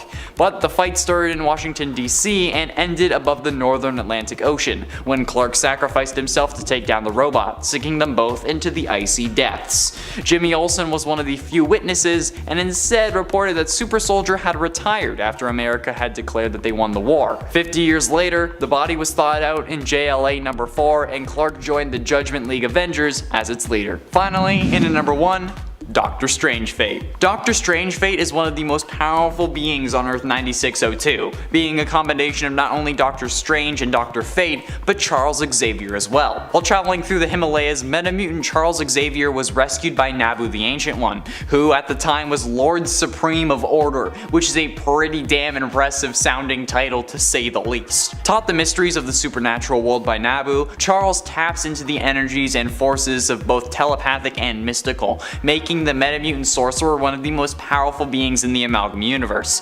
Since he was already a powerful telepath, Charles quickly surpasses his teacher and was promoted to the new Lord Supreme of Order. Dr. Strangefate was also one of the founding members of the Judgment League Avengers, and began pursuing threats in shadowy realms, leaving the protection of Earth to, you know, lesser beings. Number 10. Rogers. This alternate version of Captain America resided in Earth 311, the 1602 reality, but initially came from the dystopian future reality of Earth 460, where Purple Man, aka Kilgrave, had become president for life. As such, Purple Man had seen Captain America as one of the last remaining threats to his dictatorship, and rather than make a martyr out of him through execution, he sent him back into the past, displacing the hero. Captain America took a new identity in the reality of Earth 311, adopting the name Rogers, and used his opportunity to warn the First Nations peoples of the Americas of the risk posed to their existence by the settlers who would come. As Rogers, during his time on Earth 311, Captain America helped maintain peace between the indigenous peoples of the land and the Roanoke colony settlers. In this reality, Roanoke also never disappeared due to the fact that they had Rogers there to help them survive the harsh environment of their new home. Number 9. Iron Man. The bullet points version of Steve Rogers never became a super soldier. Instead, he joins Project Iron Man during World War II, becoming the first Iron Man in history. In order to become this new mechanical hero, he has to become surgically grafted to the suit. He would then fight during World War II and later retire but be called back into action to take on the Hulk, who in this reality was Peter Parker. As in most realities, Steve, even as Iron Man, is really no match for that hulking behemoth and ends up dying in battle against him. And friends, before we move on to this next spot, if you are loving this list, if you want more lists like it, be sure to let us know by giving this video a thumbs up. Number 8. Age of X. This version of Captain America was kind of a villain, although it wasn't entirely his fault. He was led to believe that in order to protect the world, he and his team of Avengers would have to take out and defeat all of the mutants, which included Cap hunting down not just all kinds of mutants, but all ages of mutants as well, if you pick up what I'm putting down. This Captain America mowed down tons of mutant kind with a gun, including Mystique, who was guarding mutant children. Fortunately, Mystique with her dying breath causes Captain America to question his mission and doubt that his objective is truly noble. He decides to go against orders and instead fight alongside the mutants working to protect them. Cap dies a hero, taking on the Hulk, who decides to stick with the mission, calling Steve a traitor. Once again, another reality where it's Cap versus Hulk and Hulk just destroys Cap. Number 7. Union Soldier Steven Rogers. What if Captain America fought in the American Civil War? Well, you can bet this is the version of the hero that we would get. Steven Rogers of Earth 717 is the character who first appeared in the What If Captain America issue number 1 out of 2005. Here we explore just that version of Steve, who served in the American Civil War as a Union soldier. In the end, he turns against his villainous Colonel Bucky Barnes, who in this reality becomes the supervillain White Skull. In so doing, Steven becomes injured and is taken in and saved by the Eagle Chief, Wee Piak. Not only does the Eagle Chief save his life, but he also grants him extra strength, transforming him into the hero Captain America, who is armed with a mystical shield, peak human physique, and reflexes, and is rumored to be protected against all harm. This version of Captain America fights hard throughout the years to make sure the United States is a place of opportunity for all who call it their home. He truly represents the Captain America ideal of equality.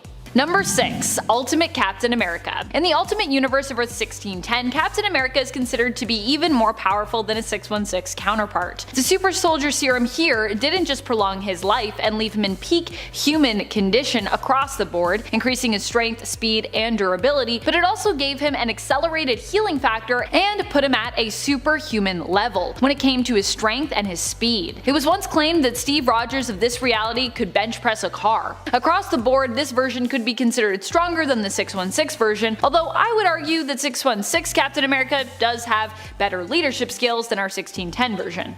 But that's just me.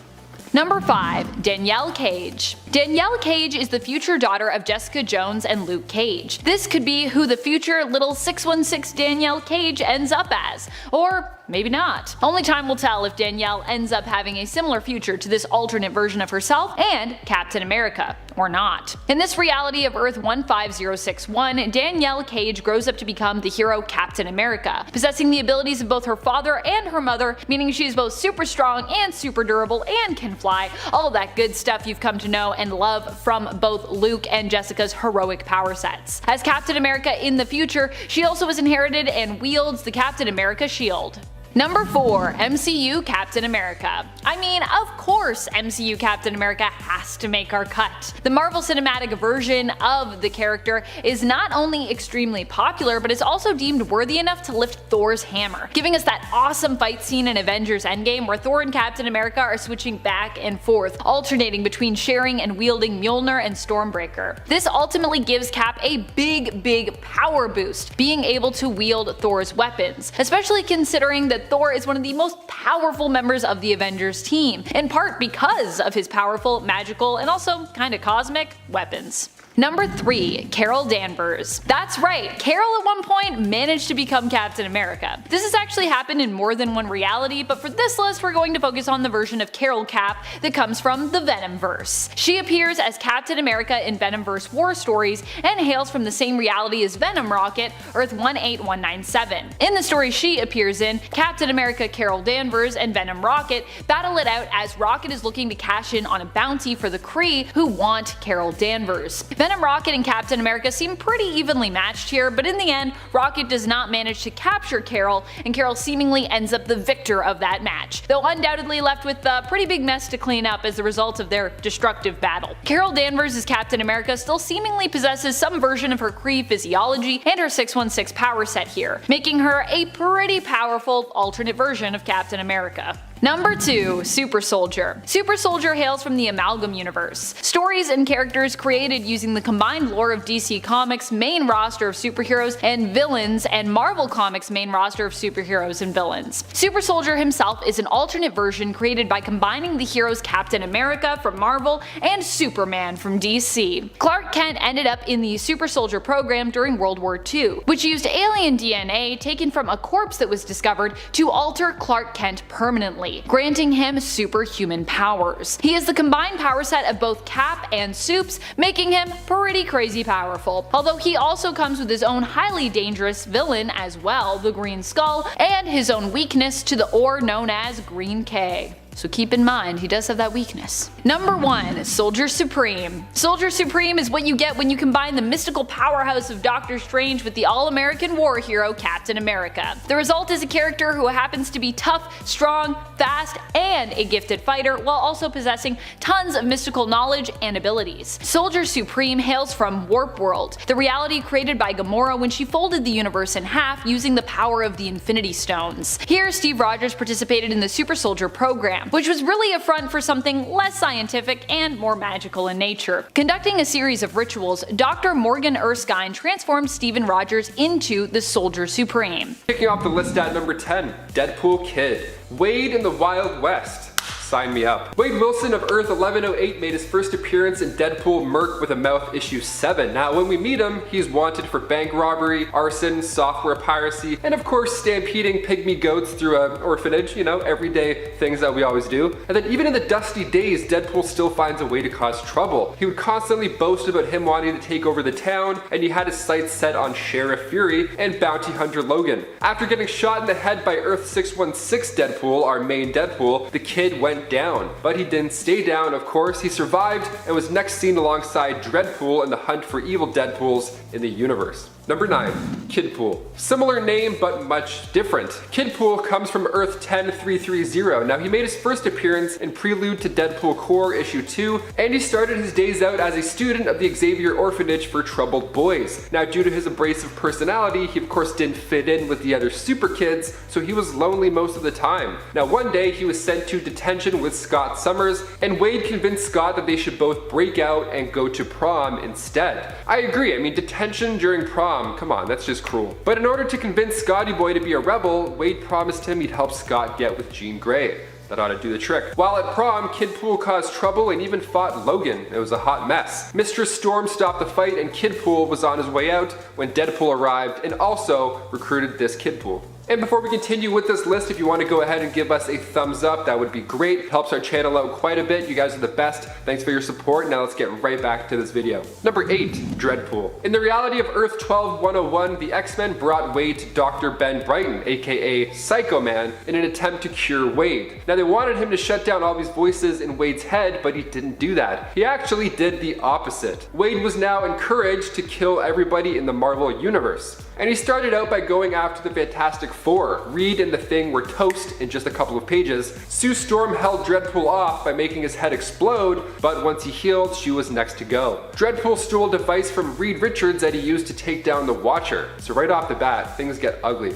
Number 7, Evil Deadpool. Keeping those sinister vibes going, Evil Deadpool is from our 616 main universe. He actually came to life during the pages of Deadpool Volume 4, issue 44. Now it actually all started with Ella Whitby. She was a psychiatrist who was obsessed with Wade Wilson. She was so obsessed that she would keep body parts that he lost over time. She would collect parts of him and then keep them in her freezer, you know, right next to the ice packs, of course. So when Deadpool found out about this creepy old cold collection, he threw them all in the dumpster. He just got rid of them. But that was a mistake, because once those body parts thawed out, they fused together to make another evil Deadpool. Just the smell of that freezer alone, I would have tapped out by day 3. Number 6, Wolverine Pool. This next one is a total badass, one of my favorites if you ask me. Brief, but definitely memorable. First appearing in Cable in Deadpool issue 46, we see Wade Wilson after he's undergone the Weapon X program. He has a skeleton bonded with adamantium, and then he's recruited by Deadpool to take on the evil Deadpool core members. So he joined the battle and killed Deadpool Pulp, but during the fight, main Wade tossed a grenade full of bugs at Wolverine Pool. So the grenade went off and the bugs chewed at Wade's skin, just chewed him apart until nothing was left over except the adamantium skeleton and claws. Definitely the grossest way to go out, that's for sure. Number 5, Death Mask. While I mentioned a botched surgery earlier with Wade, this next one went exactly as planned. On Earth 11683, Reed Richards was able to remove a lethal brain tumor from Wade's head, so now he was better off than ever. No evil voices, and now he was actually a genius. But did he change the world one revolutionary invention at a time? Nope, he was a master criminal. But still, he's smart, I don't know. He built an empire. Wade went by the name Death Mask and killed that world's Victor Von Doom, and his outfit was actually a red version of Doom's. It was pretty sweet, I'm not gonna lie. Even after Death Mask was beaten by our main Deadpool, it didn't end there. Death Mask made a deal with Mephisto in order to release monsters on Earth, one of those monsters being Infernal Hulk. Ouch. Number 4, Dogpool. Wade Wilson of Earth 103173, aka Dogpool, made his first appearance in Prelude to Deadpool Core issue 3. Now Wilson was a dog being used as a test subject for Mascara X, this hot new product that could replenish itself after just one use. How beautiful and lovely and convenient, might I add. Now this version obviously is inspired from real life animal testing and abuse that happens, so it's pretty sweet when Wilson gets superpowers. Now they thought the dog didn't make it after a test, his body turned all corpse-like, so they got rid of it. But those regenerative abilities brought this pet back to life. A circus truck just ended up going by and seeing this immortal dog, and then Deadpool became the starring act of their show. Come and see the death-defying hound, what a headline. He was working there until Deadpool came and also recruited him for the Deadpool Corps. Number 3, Deadman Wade. Coming from the Age of Apocalypse storyline on Earth 295, Deadman Wade was initially part of Apocalypse's Pale Riders. Danny Moonstar would just torture him non-stop. That was his whole thing. But that's gotta be a bit distracting, right? While the Riders were seeking out Avalon, Damask was so annoyed by the torture and the sounds that she strangled Moonstar to death. She just couldn't take it anymore. It's like when my sister would sing Taylor Swift, I'm like, a 4-hour drive, come on. So Deadman Wade wasn't too happy at this point, but when they finally arrived to Avalon, Wade's attack on innocent people was so much that Nightcrawler deemed it necessary to end his life. And he did so by teleporting away whilst grabbing his head. If you want to see Deadman Wade in more agony, begin so with Excalibur issue 1. Number 2, Ultimate Deadpool. Wade E. Wilson from the Ultimate Comic Run, Earth 1610 that is, made his first appearance at Ultimate Spider-Man issue 91. Now he had a pretty rough time when it comes to the Ultimates. The Ultimates are a different story, different origins, but Wade's is still bad. See, in Ultimate Spider-Man, Wade E. Wilson gets recruited to hunt down mutants on live television, which sounds like a pretty cool gig, but the government figured this is what the people want, and honestly, they're not too far off. People love tuning in. This is like the hot show. It's the talk of the town. And his appearance is even more shocking once Spider-Man unmasks him, and the fact that he does so on live television causes Wadey to go nuts. And it was even worse than that because Spider-Man made him feel horrible for how he looked. He said his face smelled like a KFC dumpster on a hot day. What a roast. Oh my god, Spider-Man, relax. And also in Ultimate Spider-Man issue 92, Spider-Man is about to be unmasked himself, but Deadpool prevents it from happening. He says to respect the mask. How ironic. Number 1, Lady Deadpool. We just met Lady Loki and she kind of stole the entire show on Disney+, so we gotta end this list with Lady Deadpool. Wanda Wilson from Earth 3010 made her first appearance in Deadpool Merc the Mouth issue 7. Now this version of Deadpool cared, dare I say. She wanted to at least feel like she belonged and was part of a bigger, more important movement. So she led an assault force against the crooked General America, which was an evil Captain America in that world, and then she eventually found her place leading the Deadpool Corps, that team I've been mentioning throughout this entire list. In fact, Lady Deadpool was the one to tip off our main 616 Wade on the whole operation. Wade actually tossed Headpool at General America, but then he bit his arm off. Headpool was from the zombie universe, so Wade had to take the General's infected arm with him after he left Wanda's Earth.